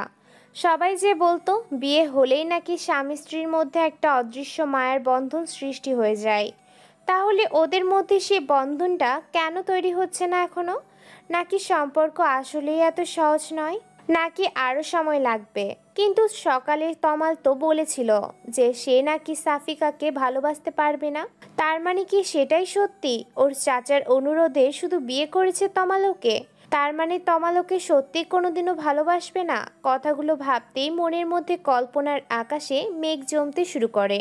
ও আর কখনো তমালকে বিরক্ত করবে না, ও তমালকে এই বন্ধিত্ব থেকে মুক্তি দিয়ে দিবে। সাফিকার বাবা মা চলে যেতেই সাফিকা তমালের হাত থেকে নিজের হাত ছাড়িয়ে নিয়ে তমালের রুমে চলে গেল। তরিও রুম থেকে সাফিকার সব জিনিস দিয়ে গেছে তমালের রুমে। সাফিকা এখনো জানে না যে তমাল অন্য একটা মেয়ের জন্য ওর সাথে এমন ব্যবহার করছে। সাফিকা চলে যেতেই তমালের খেয়াল হয় যে ও এতক্ষণ সাফিকার হাত শক্ত করে ধরে রেখেছিল, কিন্তু কেন ধরেছিল তাও নিজেও জানে না। হঠাৎ ওর তরির বলা কথাগুলো মনে পড়তেই দৌড়ে রুমে চলে যায়। সাফিকা মাথা নিচু করে বসেছিল। তমাল আস্তে আস্তে ওর সামনে গিয়ে বলতে লাগলো, চাচা চাচি চলে গিয়েছে তো কি হয়েছে, আমরা তো আছি নাকি? আমাদের উপরে বিশ্বাস নেই? আমি আমার কথা রেখেছি, তোমাকে গ্রামে পাঠাইনি। এইবার তোমার পালা, একদম কান্নাকাটি করা যাবে না। তমালের কথাগুলো শুনেই সাফিকা অবাক হয়ে মাথা তুলে তাকায়। সাফিকার থেকে তমাল বেশি অবাক হয় আর বলে ওঠে, তুমি কান্না করছো না? আমি তো ভেবেছিলাম যে সবাই চলে গেছে জন্য তুমি রুমে এসে কান্নাকাটি। নিজের ব্যবহারে নিজেই লজ্জা পায় তমাল। সব দোষ ওই তরির। সাফিকা মৃদু হেসে তমালকে বলতে থাকে, আমি বলেছি না আমি অতটাও ছিচকাতুনে নই। আপনি কি ভেবেছিলেন বলুন তো, যে মেয়েরা কান্না করছে একটু সান্ত্বনা দিয়ে আসি, তাই না? থ্যাঙ্কস আমাকে থাকতে দেওয়ার জন্য, আর সরি ফর ডিস্টার্বিং। তমাল সাফিকার চোখে মুখে কষ্টের ছাপ স্পষ্ট দেখতে পাচ্ছে, অথচ মুখে বড় বড় বুলি। তরি ঠিকই বলেছিল। তমাল আস্তে করে সাফিকার পাশে বসতেই সাফিকা নিজেকে গুটিয়ে নেয় এক পাশে। ওর এমন ব্যবহার দেখে তমাল বলতে থাকে, ভয় পাচ্ছ আমাকে? দেখো সকালে কথাগুলো ওইভাবে বলতে চাইনি, কিন্তু চারপাশের প্রেসারে মাথা ঠিক ছিল না। প্লিজ কিছু মনে করো না। ক্ষমা তো আমার চাওয়া উচিত, যা প্রাপ্য তার থেকে খুব বেশি এক্সপেক্ট করে ফেলেছিলাম। সত্যিটা বলার জন্য থ্যাঙ্কস, না হলে আমি হয়তো আরও বেশি স্বপ্ন বুনতে থাকতাম। আমি তোমাকে একটা কথা বলতে চাই। আমাকে আর কিছু বলতে হবে না, আমি জানি আপনি কি বলতে চাইছেন। চিন্তা করবেন না, আমি আপনাকে আর কখনো বিরক্ত করব না। আমাকে থাকতে দিয়েছেন, এটাই আমার জন্য অনেক। আমি কথা দিচ্ছি, চলে যাওয়ার সময় আপনি যা চাচ্ছেন তা পেয়ে যাবেন। কিসের যাওয়ার কথা বলছো তুমি? আর আমি কি চাচ্ছি? কি দেবে তুমি আমাকে? এসব কি বলছো তুমি আবোল তাবোল? আবোল তাবোল কেন বলবো? জোর করে আর যাই হোক না কেন, কোনো মিথ্যা সম্পর্ক টিকিয়ে রাখা যায় না। আমাদের সম্পর্কটা বাইরের দিক থেকে সত্য হলেও ভেতরের দিক থেকে পুরোটাই মিথ্যা। তাছাড়া আপনাকে আমি খুব শীঘ্রই এই বন্ধন থেকে মুক্তি দিব। কথাগুলো বলেই সাফিকা বিছানা থেকে ওঠার প্রস্তুতি নিচ্ছিল। তমাল ওর হাত ধরে আবার বসিয়ে সাফিকার মুখটা নিজের দিকে নিল। রাগে তমালের চোখ দুটো রক্তবর্ণ ধারণ করেছে। সাফিকা উদ্দেশ্য করে বললে, কি যেন বলছিলে, আরেকবার বলো। বন্ধন থেকে মুক্তি? কি বলছিলে এসব? সাফিকা তমালের হাত থেকে নিজেকে ছাড়াতে গিয়েও ব্যর্থ হয়। তমালের চোখের দিকে তাকাতেই ওর ভয় হতে থাকে। তমালের এমন রূপ দেখে ওর আত্মা শুকিয়ে যায়। সাফিকা শুকনো কণ্ঠে সাহস সঞ্চার করে বলল, ডিভোর্স। কথাটা বলার সাথে সাথেই সাফিকা কিছু বুঝে ওঠার আগেই ওর গালে একটা থাপ্পড় পড়ল। তমালের হাতের কয়েকটা আঙ্গুলের দাগ সাথে সাথে স্পষ্ট হয়ে উঠল ফর্সা গালের উপর। তমাল নিজের রাগটাকে কন্ট্রোল করতে পারছে না। তুমি এসব করে কি প্রমাণ করতে চাইছো? মহান শাস্তি চাইছো? আমাদের সম্মানের কথা বাদ দিলাম, নিজের বাবা মায়ের কথাটাও ভাববে না একবার? বিয়েটাকে ছেলে খেলা মনে হয় তোমার কাছে? যখন খুশি করলে, যখন খুশি ভেঙে দিলে, তারপর যে কি হবে তা একবারও ভেবে দেখেছো?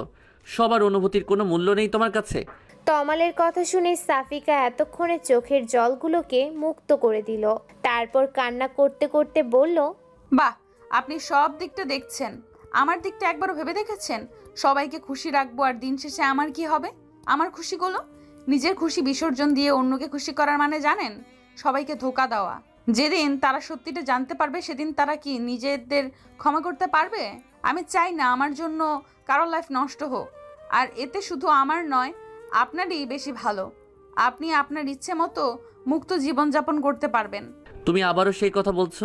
আমি তোমার সাথে আমার সম্পর্কটাকে হ্যান্ডেল করতে চাইছি আর তুমি সব বিগড়ে দিতে চাইছো। আমার কথাটা তো আগে শুনবে নাকি? নিজের খুশি দিয়ে সব সময় সব কিছু বিচার করা যায় না, মাঝে মধ্যে নিজের খুশিটাকে বিসর্জন দিতে হয়, এটাই তো জীবন। কিন্তু আমি চাই না আমার জন্য আপনার লাইফ। নেক্সট টাইম এ ধরনের কথা যেন না শুনি। আমাকে একটু বোঝার চেষ্টা করো, তাহলে নেক্সট টাইম আর এমনটা হবে না। Sorry for that. আমাকে আর কখনো রাগাবে না, আমি নিজেকে কন্ট্রোল করতে পারি না। কথাগুলো বলেই বিচ্ছন্ন মনে রুম থেকে বের হয়ে যায় তমাল। সাফিকাকে মারাটা ঠিক হয়নি, কিন্তু রাগ কন্ট্রোল করতে পারছিল না তমাল।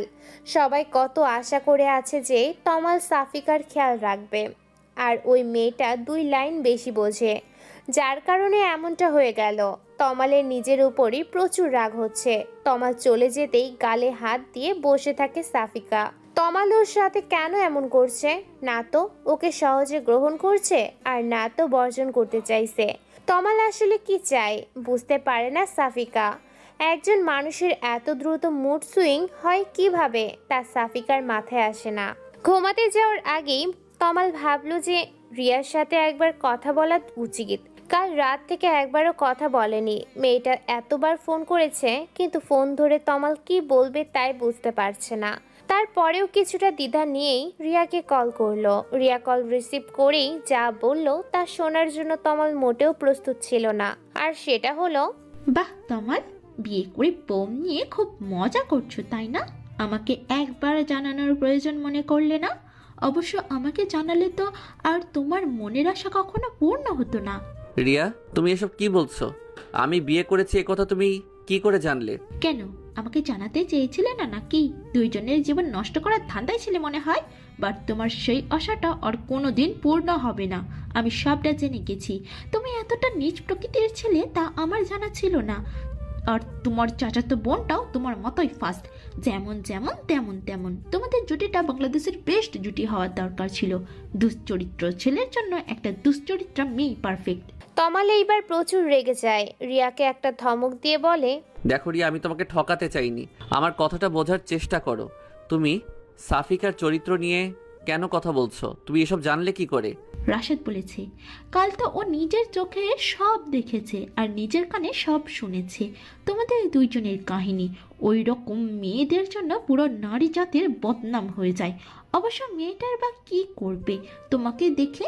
আর কিছু বলার আগেই তমাল রেগে গিয়ে রিয়াকে থামিয়ে দিয়ে বলে, আরেকবার সাফিকার চরিত্র নিয়ে কথা বললে আমি ভুলে যাব যে আমি তোমাকে ভালোবাসি। আমার ভাবতে অবাক লাগছে যে তুমিও আমাকে ভুল বুঝলে। আমি ভেবেছিলাম যে আর কেউ বিশ্বাস করুক বা না করুক, অন্তত তুমি আমাকে বিশ্বাস করবে। তুমি তো জানো আমি কেমন ছেলে, কিন্তু তুমিও অন্য সবার মতোই। কেন, তুমি কি ভেবেছিলে তুমি একটা মেয়ের সাথে নোংরামি করবে, তারপর কাহিনী করে তাকে বিয়ে করবে, আর আমি তোমাকে সাদরে গ্রহণ করে নেব? এমনটা ভেবেছিলে তাই তো? কিন্তু তোমার সেই আশায় গুড়ে বালি। আজকের পর থেকে আমার সাথে যোগাযোগ করার কথা স্বপ্নেও ভাববে না। তোমার মতো ছেলের সাথে কথা বলাও পাপ। কথাগুলো বলেই খট করে কলটা কেটে দেয় রিয়া। রাশেদ জানে যে তমাল কেমন ছেলে, তারপরেও ও রিয়াকে এসব কথা কি করে বলতে পারলো? কালকে রাশেদকে বলাই ভুল হয়েছিল, কিন্তু রাশেদ বলল তার রিয়া সেটাই বিশ্বাস করে নিল। এই চিনেছে রিয়া ওকে। ও ভেবেছিল যাকে এত ভালোবাসে সে অন্তত ওকে বুঝবে, কিন্তু রিয়াও ওকে ভুল বুঝলো। এতদিন ও কাকে ভালোবেসেছে? ওর ভালোবাসা কি মিথ্যা ছিল? অন্তত আসল ঘটনাটা কি সেটা শুনে তারপর জাজ করতো তমালকে। কিন্তু রাশেদের মুখে শোনা কথাটাকে বেশি গুরুত্ব দিল। রাগটাকে কন্ট্রোল করতে না পেরে হাতের ফোনটাই ছুঁড়ে ফেলে দিল। তার ছাদের উপরে পড়তেই ভেঙে ব্যাটারি আর কভারগুলো ছড়িয়ে ছিটিয়ে পড়লো চারদিকে। তারপর ভাঙা ফোনটাকে ওখানে ফেলে রেগে ছাদ থেকে নিজের রুমের দিকে পা বাড়ালো। রাত হলেই সব কথা যেন বেশি করে মনে পড়তে থাকে। এখন যেমন সাফিকার ওর বাড়ির কথা মনে পড়ছে খুব, সানিয়ার সাথে করা খুনসুটি, ওর মা বাবার সাথে মজা করা, গ্রামের মুক্ত পরিবেশে ঘুরে বেড়ানো, সব স্মৃতিরা যেন ভিড় করেছে। এসব ভাবতে চোখের কোণা থেকে কয়েক ফোঁটা জল গড়িয়ে পড়ল। ঘুম যেন আসতেই চাইছে না। তারপর একা রুমে আরো খারাপ লাগছে। তরির ওখানে গিয়েছিল, তাড়িয়ে দিল, বলল এখন থেকে রাতে ওর রুমে নট অ্যালাও। অথচ তমালও অনেকক্ষণ হলো কোথায় যেন গেল বের হয়ে, মনে হলো খুব জরুরি কাজ আছে।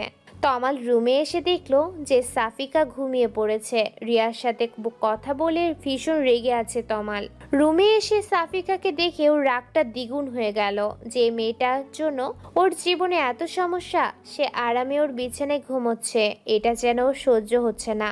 তমাল রুমে এসেছে বুঝতে পেরে সাফিকা চোখ খুলে বলল, কোথায় ছিলেন এতক্ষণ? কথাটা বলতে না বলতেই তমাল যেন তেলে বেগুনে জ্বলে উঠল আর বলে ওঠে, কেন তোমাকে সেই কৈফিয়ত দিতে হবে নাকি? আমার জীবনটা তছনছ করে দিয়ে নিশ্চিন্তে ঘুমাচ্ছ। আমি যতক্ষণ রুমে থাকি ততক্ষণ আমার আশেপাশে থাকবে না বেশি। তোমাকে দেখলেই আমার সবকিছু এলোমেলো হয়ে যায়। কথাগুলো বলেই তমাল ব্যালকনিতে চলে গেল। সাফিকা বোবার মতো ওর দিকে তাকিয়ে আছে। অত শুধু জানতে চেয়েছিল যে এতক্ষণ কোথায় ছিল। এটা জানতে চাওয়াটা কি খুব বড় অপরাধ? সাফিকার নিজেরও প্রচুর রাগ। এখানে আসার পর থেকে সব সময় রাগের আগুনটাকে ছাই চাপা দিয়ে রেখেছিল, কিন্তু এখন আর যেন তা চাপা থাকতে চাইছে না। তারপরেও সাফিকা অনেক কষ্টে নিজেকে কন্ট্রোল করার চেষ্টা করে চোখ বন্ধ করে শুয়ে পড়লো। একটু পরেই তমাল এসে ওর পাশে শুয়ে পড়লো। সাফিকা আরো একটা কথাও বলছে না। তমাল সাফিকাকে বকা দেওয়ার পর নিজেই আবার অনুতপ্ত হয়। রিয়ার রাগগুলো ওর সাফিকার উপরে চাপিয়ে দিয়ে যেন ওর রাগটা অনেকটা কমে গেছে। তাই সাফিকার সাথে কিছুটা স্বাভাবিক হওয়ার জন্য বলল, তোমাকে আমি আবারও বলছি, আমার রাগ হয় এমন কোনো কাজ করবে না। আমি নিজের রাগটাকে কন্ট্রোল করতে পারি না। তারপরও এটুকু বলেই থেমে যায় তমাল, কারণ এখন সাফিকা এমন কিছুই করেনি যার কারণেও সাফিকাকে এত কথা শোনালো। তমালের এই স্বাভাবিক আচরণে সাফিকার রাগটা কমার বদলে আরো বেড়ে গেল। ও তমালের দিকে ঘুরে বলতে লাগলো, আমাকে আপনার কি মনে হয় বলুন তো? একটা পুতুল? আমাকে করুণা করে বিয়ে করেছেন, থাকতে দিচ্ছেন, তাই বলে কি আমি আপনার কেনা গোলাম হয়ে গেছি? যখন ইচ্ছা হবে ভালো ব্যবহার করবেন, যখন ইচ্ছা হবে খারাপ ব্যবহার করবেন। আমি কি মানুষ না নাকি? দুঃখ কষ্ট আমারও আছে। আপনি বারবার আমার জীবন তছনছ করার কথা বলছেন। আচ্ছা, আমি আপনার কি তছনছ করেছি বলতে পারবেন? আমি আপনার পরিবার থেকে আপনাকে আলাদা করে দিয়েছি নাকি আপনার? এতটুকু বলতেই তমাল নিজের রাগকে কন্ট্রোল করে বলল, তুমি এখনো বুঝতে পারছো না তুমি কি তছনছ করেছো, নাকি না বোঝার নাটক করছো? আমি রিয়াকে ভালোবাসতাম, শুনেছো এবার? আমি শুধু রিয়াকে বিয়ে করতে চেয়েছিলাম, কিন্তু শুধুমাত্র তোমার জন্য রিয়াও আমাকে ভুল বুঝলো। অন্য সবাই আমাকে ভুল বুঝেছে এবং আমি যতটা না কষ্ট পেয়েছি তার চেয়ে 1000 গুণ বেশি কষ্ট পেয়েছি আমি রিয়ার ব্যবহারে। ও আমাকে ভুল বুঝেছে। বুঝতে পারছো তুমি ব্যাপারটা? সাফিকা তমালের মুখে রিয়ার নাম শুনে যেন আকাশ থেকে পড়লো। ওর বুকের ভিতরটা যেন দুমড়ে মুচড়ে যাচ্ছে। তমাল ওকে পছন্দ করে না সেটাও মেনে নিয়েছিল, কিন্তু অন্য একটা মেয়ের জন্য ও সাফিকাকে এতগুলো কথা শোনাচ্ছে, এটাও কিছুতেই মেনে নিতে পারছে না। ওর মন চাইছে এক্ষুনি ছুটে গ্রামে চলে যেতে, যা হওয়ার হবে। ওখানে রিমন তো বাইরে গেলে শুধু বিরক্ত করে, কিন্তু এখানে ঘরের মধ্যেই ও যে মানসিক চাপের শিকার হচ্ছে, তা না পারছে কাউকে বলতে, আর না পারছে এসব আর সহ্য করতে। রুমের বাইরে ওর চাচির কালো মুখ সহ্য করে আবার রুমের ভিতরে তমালের তিক্ততা ও আর নিতে পারছে না।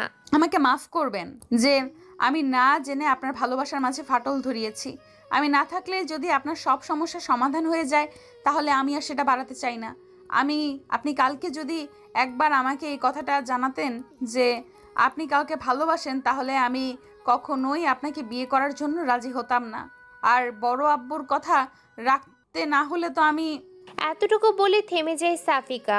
ওর দু চোখ ভর্তি তমালের জন্য ঘৃণা জমে গেছে। একটা মানুষকে এতটা বহুরূপী কেন হতে হবে? আজকে ওর বাবা মায়ের সাথে গ্রামে যেতে দিতে পারলেই হতো, তাহলে এত কথা শুনতে হতো না সাফিকাকে। এর মধ্যে তুমি আবার বাবাকে কেন টেনে আনছো? সাফিকা এখন কি করে বলবে যে তমালের বাবাই সাফিকাকে জোর করেছিল তমালকে বিয়ে করার জন্য? কারণ সাফিকার পেছনে সবাই যেভাবে লেগে আছে তাতে উনি ভয়ে ছিল যে এখানেও যখন এত বাজেভাবে ওর বিয়েটা ভাঙলো, তার মানে যেখানেই যাক কেউ একজন আছে যে ওর ক্ষতি চায়। আর এ কারণেই সাফিকাকে গ্রামে পাঠিয়ে সাহস পায়নি। হয়তো ওখানে ওর জন্য নতুন কোনো বিপদ অপেক্ষা করছে। কি হলো, এখন কিছু বলছো না কেন? হ্যাঁ, বড় আব্বুর কথাতেই আমি আপনাকে বিয়ে করেছি, কারণ তিনি আমাকে কোনো বিপদের মুখে ঠেলে দিতে চাচ্ছিলেন না। বাহ, আমার বাবাকে তো ভালোই হাত করে নিয়েছো। তোমাকে বিপদ থেকে উদ্ধার করতে নিজের ছেলেটাকে জাহান্নামের দিকে ঠেলে দিলেন। আরে ভাই, কোনো ভালো ছেলে দেখে তোমাকে বিয়ে দিলেই তো। পরেরটুকু কেন বললেন না? কে বিয়ে করতো আমাকে? আর সে বিয়েটা ভাঙতো আরো সহজ হতো, কারণ এখনো আমি একটা কলঙ্কিত মেয়ে। যার এত বড় একটা কলঙ্ক, তাকে কে বিয়ে করবে? আপনি সুখী আছেন আমাকে বিয়ে করে? আপনি তো জানেন আমি কেমন মেয়ে। আমি কালকে গ্রামে চলে যাব, ঘর বন্দি হয়ে থাকবো, তবু এসব আমি আর সহ্য করতে পারছি না। একদিনে আমি হাঁপিয়ে উঠেছি। এর পরের দিনগুলো কিভাবে কাটাবো এখানে? যে আমাকে ভরসা দিয়ে রেখে দিল, সেই যদি এমন করে তাহলে। সরি, রিয়ার সাথে কথা বলে মন মেজাজ খারাপ হয়ে গিয়েছিল। কারোর সাথে রাগলে সেই রাগটা এখন থেকে আমার উপরেই ঝাড়বেন বলে ঠিক করে ফেলেছেন মনে হচ্ছে। দেখো, সরি বললাম তো। সরি দিয়ে সবকিছু সমাধান হয় না মিস্টার তমাল। আর আপনি ভালোবাসার কথা বলছেন, যে ভালোবাসা একে অপরের প্রতি বিশ্বাসটাই নেই, তাকে আপনি ভালোবাসা বলছেন? যাকে ভালোবাসেন সেই যদি আপনাকে বিশ্বাস না করে, তাহলে সেই ভালোবাসার কি মূল্য থাকতে পারে? তোমার ভালোবাসার মানুষটি তোমাকে ধোকা দিলে তুমি কি করতে? তুমি কি তাকে ভুল বুঝতে না? এমনি এমনি মাফ করে দিতে তাকে? আপনি কি সত্যি কোনো ভুল করেছেন? আপনি তাকে সত্যিটা বলার পরেও যদি আপনাকে বিশ্বাস না হয়, তাহলে একবার অন্তত সত্যটা যাচাই করা উচিত ছিল। তমাল আর কিছু না বলে একদম চুপ হয়ে গেল। সাফিকাও চুপ হয়ে যাওয়ায় রুমে পিনপতন নীরবতা বিরাজ করতে লাগলো। সকালে ঘুম থেকে উঠে সাফিকা ওর চাচির সাথে নাস্তা বানাচ্ছে। ওর চাচি ওর সাথে একটা কথাও বলছে না। সাফিকা ব্যাপারটা হজম করার চেষ্টা করছে। তরি নাস্তা করে কলেজে চলে গেছে। তমাল আর ওর বাবাও অফিসে চলে গেছে। সাফিকার চাচি নিজের রুমেই আছেন। সাফিকা সেখানে গিয়ে সাহস পাচ্ছে না। নিজের রুমে একা একা দম বন্ধ হয়ে আসছে সাফিকার। বিয়ের আগে সারাদিন ওর চাচির আশেপাশেই থাকতো, সময় কেটে যেত, কিন্তু এই বিয়েটা যেন ওর জীবনে অমানিসা হয়ে ঘিরে ধরেছে। দুপুরেও চুপচাপ তমালের মায়ের সাথে সাফিকা রান্না বান্না করলো। তারপর নামাজ কালাম পড়ে তরির সাথে দুপুরের খাবার খেলো। তরি দুপুরের দিকে কলেজ থেকে ফেরাই সাফিকা যেন দেহে প্রাণ ফিরে পেল। তরির সাথে কথা বললে সাফিকার নিজেকে একটু হালকা মনে হয়, ভালো লাগা কাজ করে। তমালও আজ সকালে ওর সাথে একটা কথাও বলেনি। ওর চাচা অবশ্য ওর চাচিকে বারবার সাবধান করে দিয়ে গেছে যেন সাফিকার সাথে কোনো ঝামেলা না করে। সাফিকা বুঝতে পারছে না যে এভাবে আর কয়দিন চলবে। একদিনেও ও ঘনিষ্ঠ হয়ে উঠেছে, এভাবে চলতে থাকলেও পুরোপুরি পাগল হয়ে যাবে যে।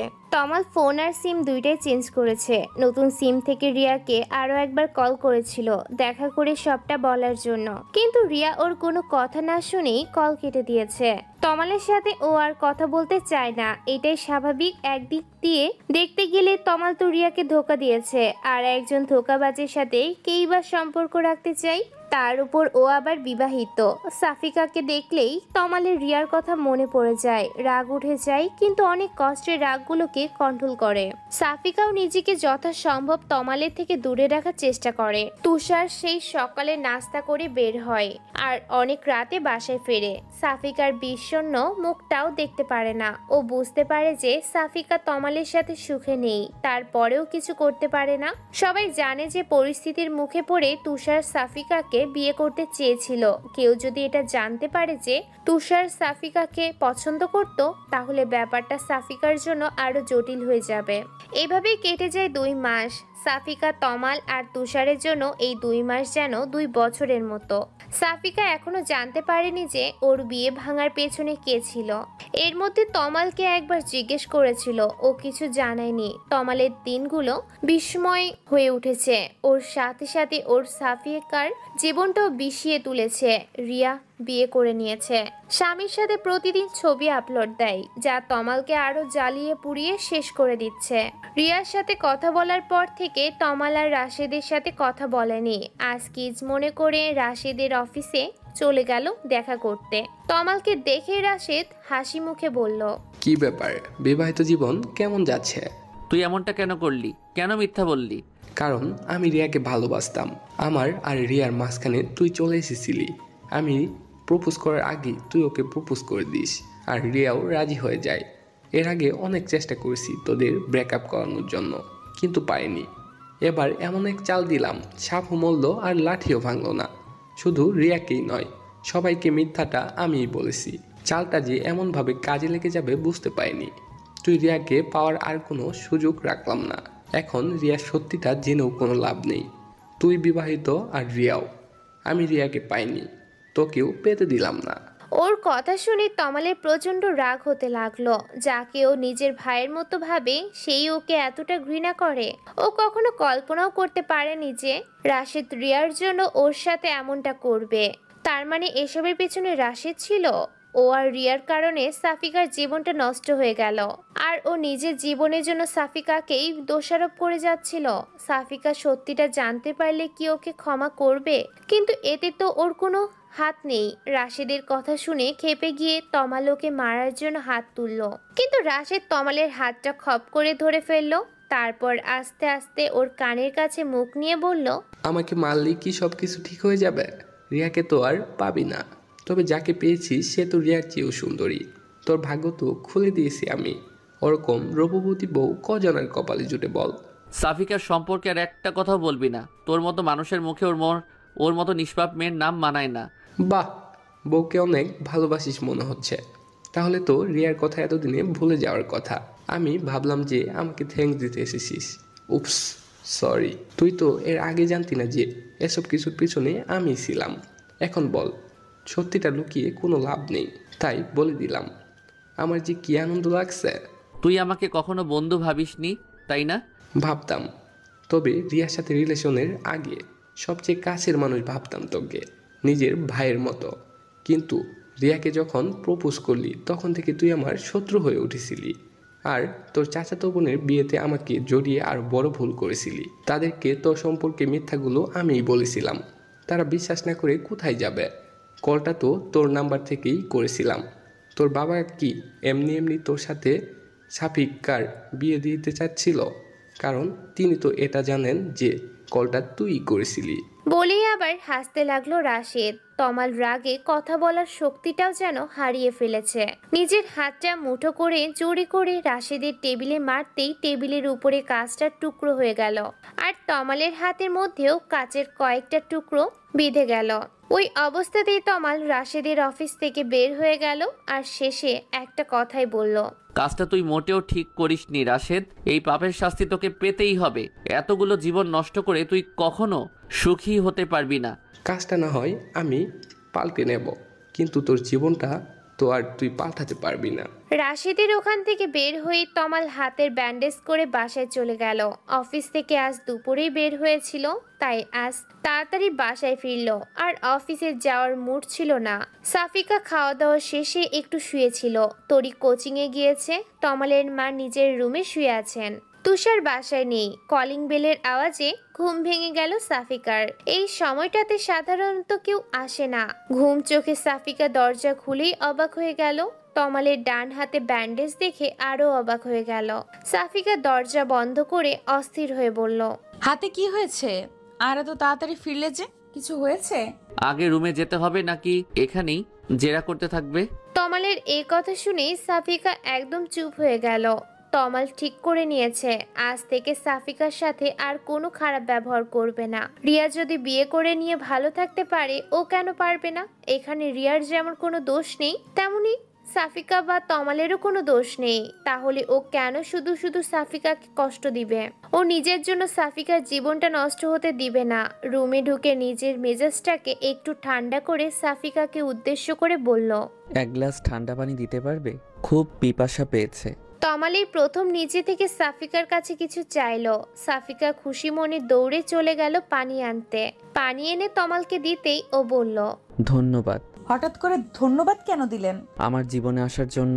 তমালের কথাটা শুনে সাফিকা যেন নিজের কানকে বিশ্বাস করতে পারছিল না। অবাকের চরম সীমায় পৌঁছে গেল ও।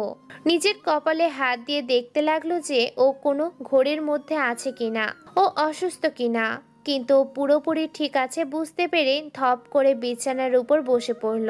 তারপর উঠে গিয়ে তমালের কপালে হাত দিয়ে দেখলো যে ও সুস্থ আছে কিনা।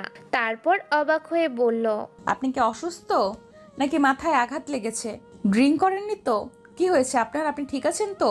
তমাল সাফিকাকে এই প্রথম নিজের বুকে টেনে নিয়ে বলল, তুমি এত অস্থির কেন হচ্ছ? আমি ঠিক আছি। আমি সজ্ঞানে এই কথাটা বলেছি। সত্যি আমি ধন্য যে তোমার মতো কাউকে আমার জীবনে পেয়েছি। আমার জন্য তোমার অনেক কষ্টে কেটেছে এই কয়দিন। আমি আর তোমাকে কষ্ট দিতে চাই না। তমালের হৃদস্পন্দন স্পষ্ট শুনতে পাচ্ছে সাফিকা। খুশিতে যেন আত্মহারা হয়ে গেছে ও। চোখের কোণে বেয়ে এক ফোঁটা সুখের নোনা জল গড়িয়ে পড়ল। তবে তমালের এই আকস্মিক পরিবর্তনে কিছুটা ভয়ও আছে সাফিকা। তমাল কি সত্যি রিয়াকে ভুলে ওকে আপন করে নিয়েছে, নাকি ওর মুড সুইং এর জন্য এমনটা করছে? দেখা যাবে। এখন নিজেই বুকে টেনে নিচ্ছে, একটু পরে আবার ওকে ছুঁড়ে ফেলে দিবে। এইসব কথা মনে হতেই তমালের বুক থেকে যেন ছিটকে পড়লো সাফিকা।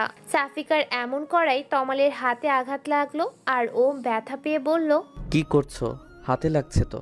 সাফিকা তমালের হাতটা নিজের হাতের মুঠির মধ্যে নিয়ে বলল, সরি, আমি বুঝতে পারিনি। আসলে আপনার এমন ব্যবহার দেখে আমি নিজেকে সামলাতে পারিনি।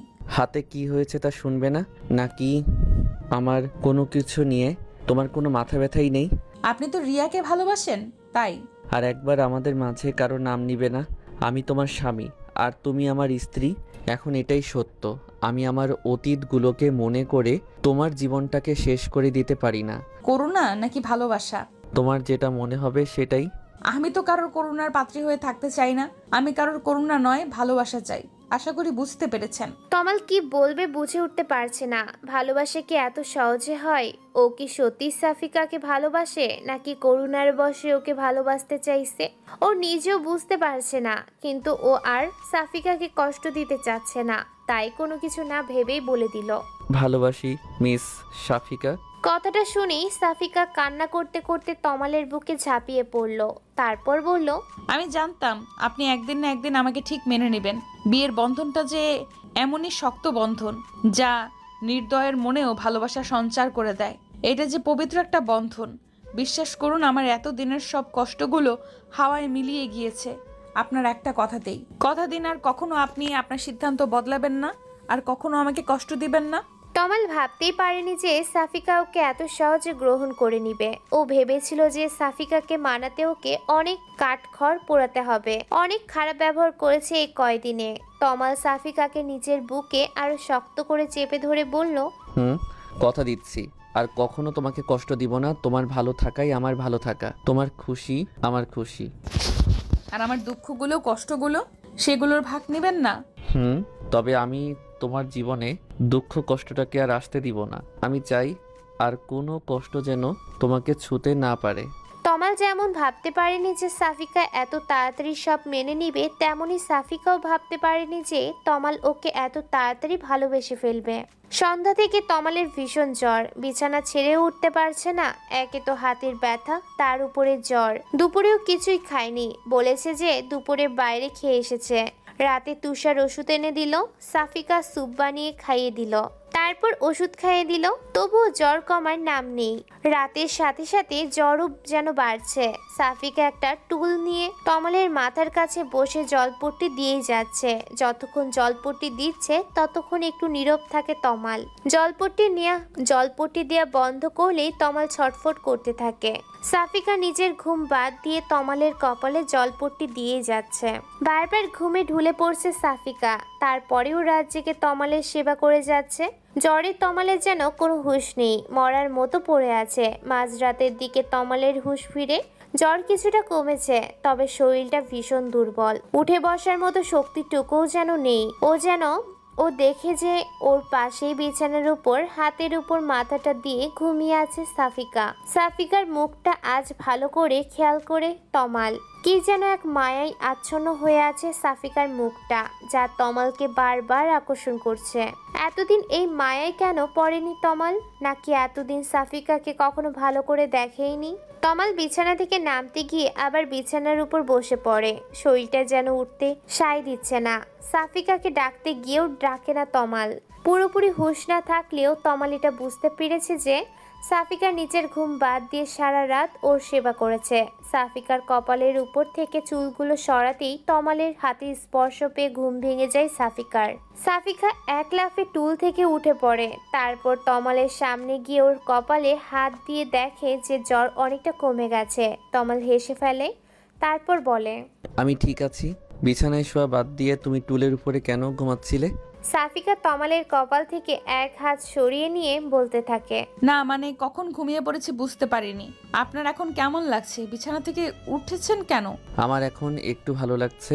বউয়ের সেবায় স্বামী সুস্থ না হয়ে পারে। আমি তো ভাবলাম যে ভয়ে তুমি আমার পাশে শওনি। আমার জ্বরটা যদি তোমারও হয়ে যায়। বলেই আবার হাসতে থাকে তমাল। সাফিকা লাজুক একটা হাসি দিয়ে বলে, জ্বর কি ছোঁয়াচে রোগ নাকি যে আপনার পাশে থাকলেই আমারও হয়ে যাবে? আর সেই ভয় থাকলে রাত জেগে কি আর আপনার সেবা করতাম নাকি? জ্বর হলে কি মানুষ মারা যায় নাকি? সামান্য জ্বরেই যদি তুমি এত সেবা যত্ন করো, তাহলে বড় কোনো অসুখ হলে তো আর সেবাই করতে চাইবে না। সব সেবা এখনই দিয়ে দিবে মনে হচ্ছে। আপনি এত রাতে বিছানা থেকে উঠছেন কেন? দেখেছো, তোমার সাথে কথা বলতে গিয়ে বাথরুমে যাওয়ার কথাও ভুলে গেছি। এই সাহায্যটা আশা করি করবে। চলুন আমি নিয়ে যাচ্ছি। বলেই সাফিকা তমালের হাতটা ধরে বাথরুমের ভেতরে নিয়ে যায়। তারপর ও বের হয়ে আসে আর ভাবতে থাকে যে তমাল সত্যি একা যেতে পারছিল না, নাকি ইচ্ছে করে ওকে নিয়ে যেতে বলল। তমাল বাথরুম থেকে বের হওয়ার পর সাফিকা আবার ওর হাত ধরে বিছানা পর্যন্ত নিয়ে আসে। তারপর বিছানায় শুয়ে তমাল পেটে হাত দিয়ে বলতে থাকে, জ্বর তো চলে গেছে, কিন্তু পেটের মধ্যে যে ইঁদুর ছুঁচোগুলো দৌড়াচ্ছে সেগুলো তাড়াতে পারলে আরো ভালো হতো। কিন্তু এত রাতে কাউকে বিরক্ত করতে চাচ্ছিলাম না। কথাটা বলে তমাল সাফিকার দিকে তাকায়। সাফিকা তমালের কথার মানে বুঝতে পেরে বলে, আপনি কিছুক্ষণ অপেক্ষা করুন, আমি আসছি। বলেই সাফিকার রুম থেকে বের হয়ে যায়। তমাল সাফিকাকে উদ্দেশ্য করে বলল, দেখো, ফ্রিজে যা থাকে তাই নিয়ে আসো, একটা কিছু হলেই চলবে। সাফিকা ফ্রিজ খুলে দেখে যে ঠান্ডা ভাত আর তরকারি আছে, আর বাকি যা আছে সব ঠান্ডা। এক রাতে এগুলো গরম করার চাইতে গরম কিছু রান্না করাই ভালো। সাফিকা রান্নাঘরের দরজাটা বন্ধ করে নেয় যেন কারোর কোনো অসুবিধা না হয়। এত রাতে সবাই ঘুমাচ্ছে। তারপর নুডলস সেদ্ধ করে ফ্রিজ থেকে আগে থেকে কেটে রাখা পেঁয়াজ মরিচ দিয়ে আর ডিম নিয়ে নুডলস রান্না করে তমালের জন্য নিয়ে যায়। সাফিকার রান্নাঘর থেকে বের হতে দেখতে পায় যে তুষার ফ্রিজ থেকে ঠান্ডা পানি বের করে খাচ্ছে। দুজন দুজনকে দেখে চমকে যায়। তারপর তুষার সাফিকার দিকে এগিয়ে গিয়ে বলে, এত রাতে তুমি রান্নাঘরে কি করছো? আপনার ভাইয়ের ক্ষুধা পেয়েছে তাই। আসলে রাতেও কিছু খাইনি। এখন কি অবস্থা ভাইয়ার? জ্বর কি কমছে? হ্যাঁ, এখন একটু সুস্থ। তাই বলো, তুমি এত রাতে রান্নাঘরে কি করবা? ভাইয়ার কি জ্ঞান কাণ্ড বলে কিছুই নেই? এত রাতে তোমাকে রান্না করতে পাঠিয়েছে? আরে উনি কিছু রান্না করতে বলেনি, আমি রান্না করলাম। ভাবলাম ঠান্ডা খাবার খাওয়ার থেকে কিছু রান্না করে দেই। ফ্রিজে কি খাবার নেই নাকি? গরম করে দিলেই তো হয়, আবার রান্না করতে হবে? আস্তে। এ কথা বলতে না বলতেই সাফিকা দেখতে পায় যে তমাল রুম থেকে বের হয়ে এসেছে। সাফিকা ওর হাতের ট্রেটা পাশের টেবিলের উপর রেখে তমালের দিকে এগিয়ে যায়। তমাল তুষারকে দেখে জিজ্ঞেস করে, তুই এত রাতে এখানে কি করছিস? আমি তো পানি খেতে এসেছিলাম, দেখলাম সাফিকা এত রাতে রান্না করছে। তা তুমি এখন ঠিক আছো তো? হ্যাঁ, আমি ঠিক আছি। তোকে না বলেছি সাফিকাকে এখন থেকে ভাবি বলবি? আগে যাই বলতি না কেন, এখনো তোর ভাবি, সো ভাবি বলবি। তারপর সাফিকাকে উদ্দেশ্য করে বলল, আর তুমি এত রাতে আবার কি রান্না করতে গিয়েছো? তুষার আর কিছু না বলে ওখান থেকে চলে গেল। সাফিকা তমালকে ধরে রুমে নিয়ে যেতে যেতে বলল, আপনি আবার বিছানা থেকে নেমেছেন কেন? আমি তো যাচ্ছি।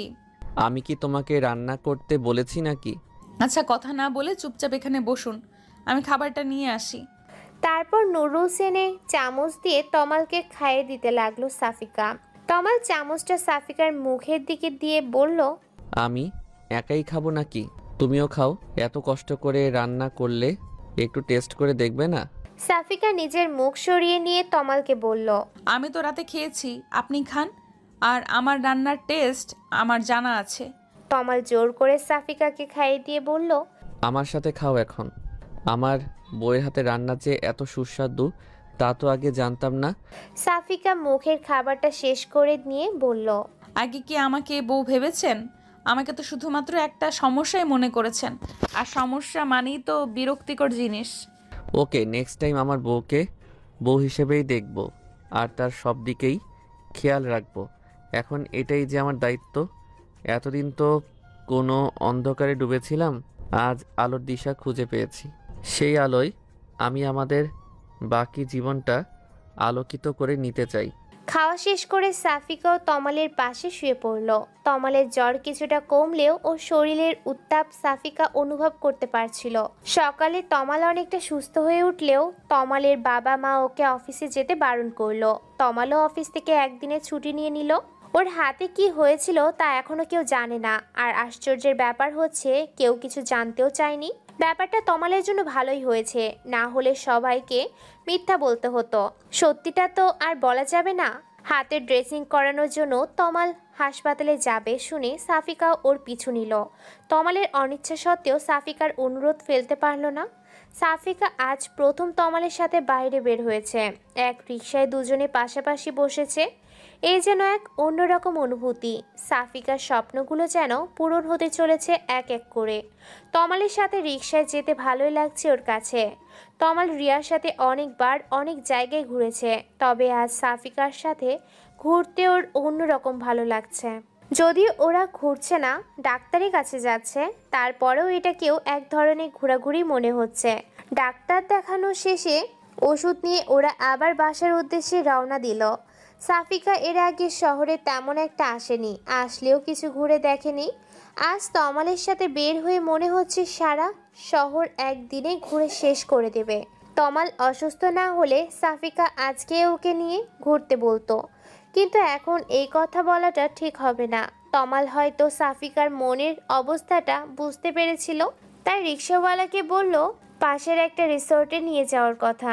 তমালের দিকে রিসোর্টের কথা শুনে সাফিকা খুশিও হলো, আবার কিছুটা অবাকও হলো।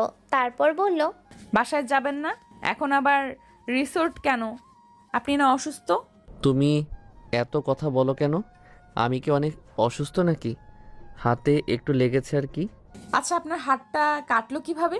তমাল যেন এই ভয়টাই পাচ্ছিল এখন সাফিকাকে কি উত্তর দিবে। তারপর অনেক ভেবেচিন্তে বলল, আমার অফিসের টেবিলটা ভেঙে গিয়েছে, ওইটার কাচের টুকরো হাতে লেগেছিল, তাই আর কি।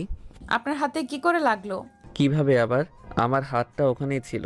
আচ্ছা চলো, আমরা চলে এসেছি রিসর্টে।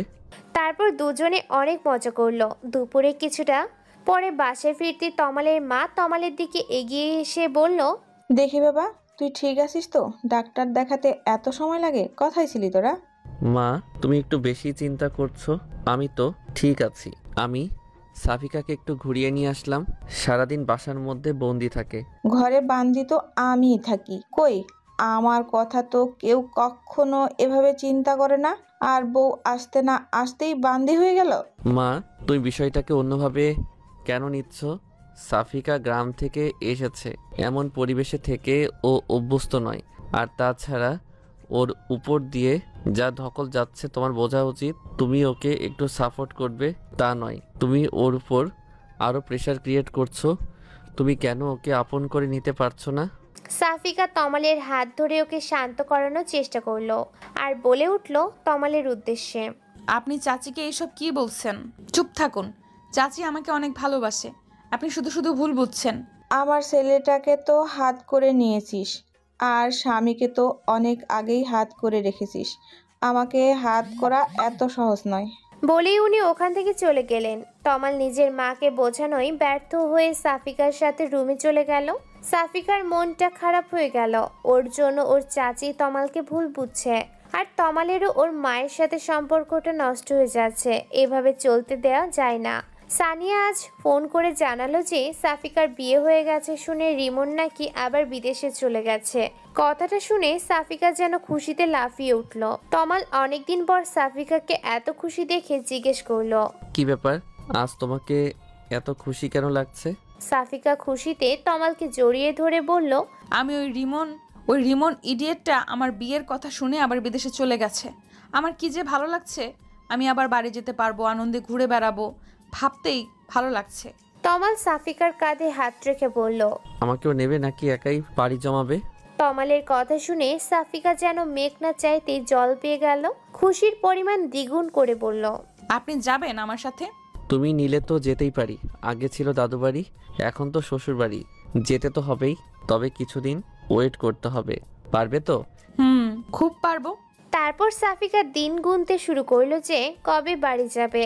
সাফিকার অপেক্ষার প্রহর শেষ হয়েছে। কয়েক মাস পর ওর নিজের গ্রামে ফিরবে। তমালের অফিসে কিছুদিনের ছুটি হয়েছে পূজার, আর এই ছুটিটাকেই ও কাজে লাগাতে চায়। সাফিকা কাল থেকে ব্যাগ গোছানো শুরু করেছে। আজ সকাল থেকে বারবার শুধু ঘড়ি দেখছে যে কখন বের হবে। তমালের মায়ের মনটা কিছুটা খারাপ।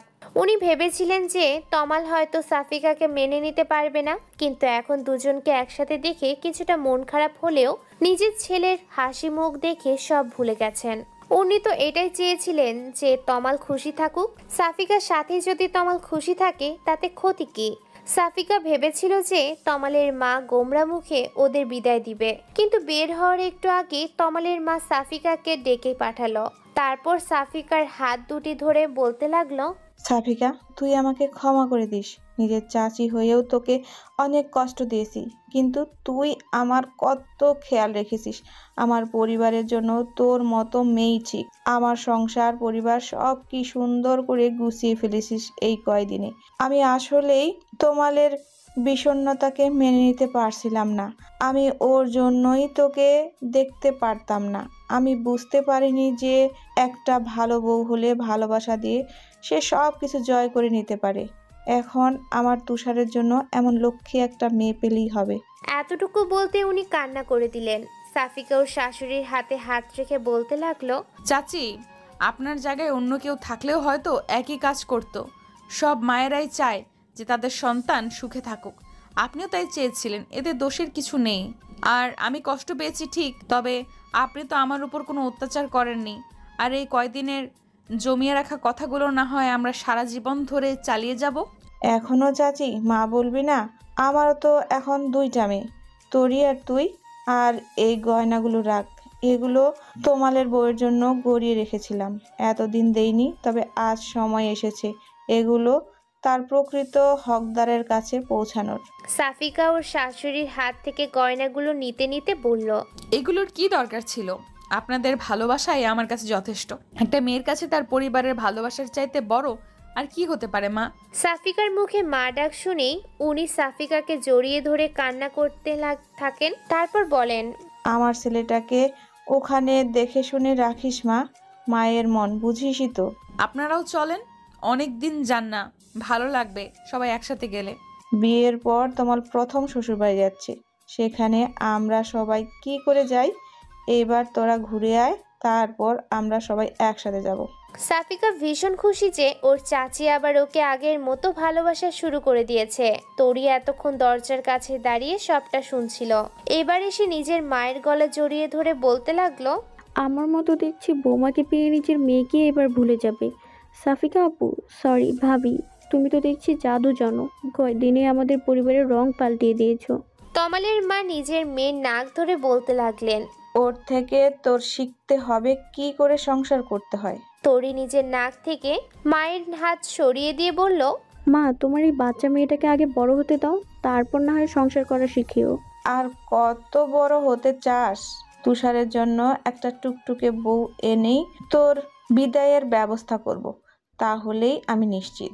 তারপর তোরি সাফিকাকে উদ্দেশ্য করে বলল, ভাইয়া তোমাকে ডাকছে, কি যেন খুঁজে পাচ্ছে না। তারপর সাফিকা ওখান থেকে চলে গেল। সবার থেকে বিদায় নিয়ে সাফিকা আর তমাল বের হয়ে গেল। পুরো ট্রেনে সাফিকা তমালের কাঁধে মাথা রেখে ঘুমিয়েছে। তমাল এই কয়দিনে সাফিকাকে সত্যি অনেক ভালোবেসে ফেলেছে। আসলে সাফিকার মতো মেয়েকে ভালো না বেশি কোথায় যাবে? স্টেশনে পৌঁছানোর আগেই সাফিকার ঘুম ভেঙে গেল। স্টেশন থেকে নেমে ওরা একটা রিক্সা নিল। তারপর সাফিকাদের বাড়ির সামনে গিয়ে দেখতে পেল যে সানিয়া গেটের বাইরে ওদের জন্য অপেক্ষা করছে। সাফিকাকে দেখে ছুটে এলো। সাফিকাও রিক্সা থেকে নেমেই সানিয়াকে জড়িয়ে ধরলো। তমাল রিক্সা ভাড়া দিয়া বাদ দিয়ে নীরব দর্শকের মতো দুই বোনকে দেখতে লাগলো। সানিয়া ওর মাকে জোরে জোরে ডাকতে লাগলো। ওর ডাক শুনে শুধু ওর মা নয়, আশেপাশের অনেকেই জমা হলো।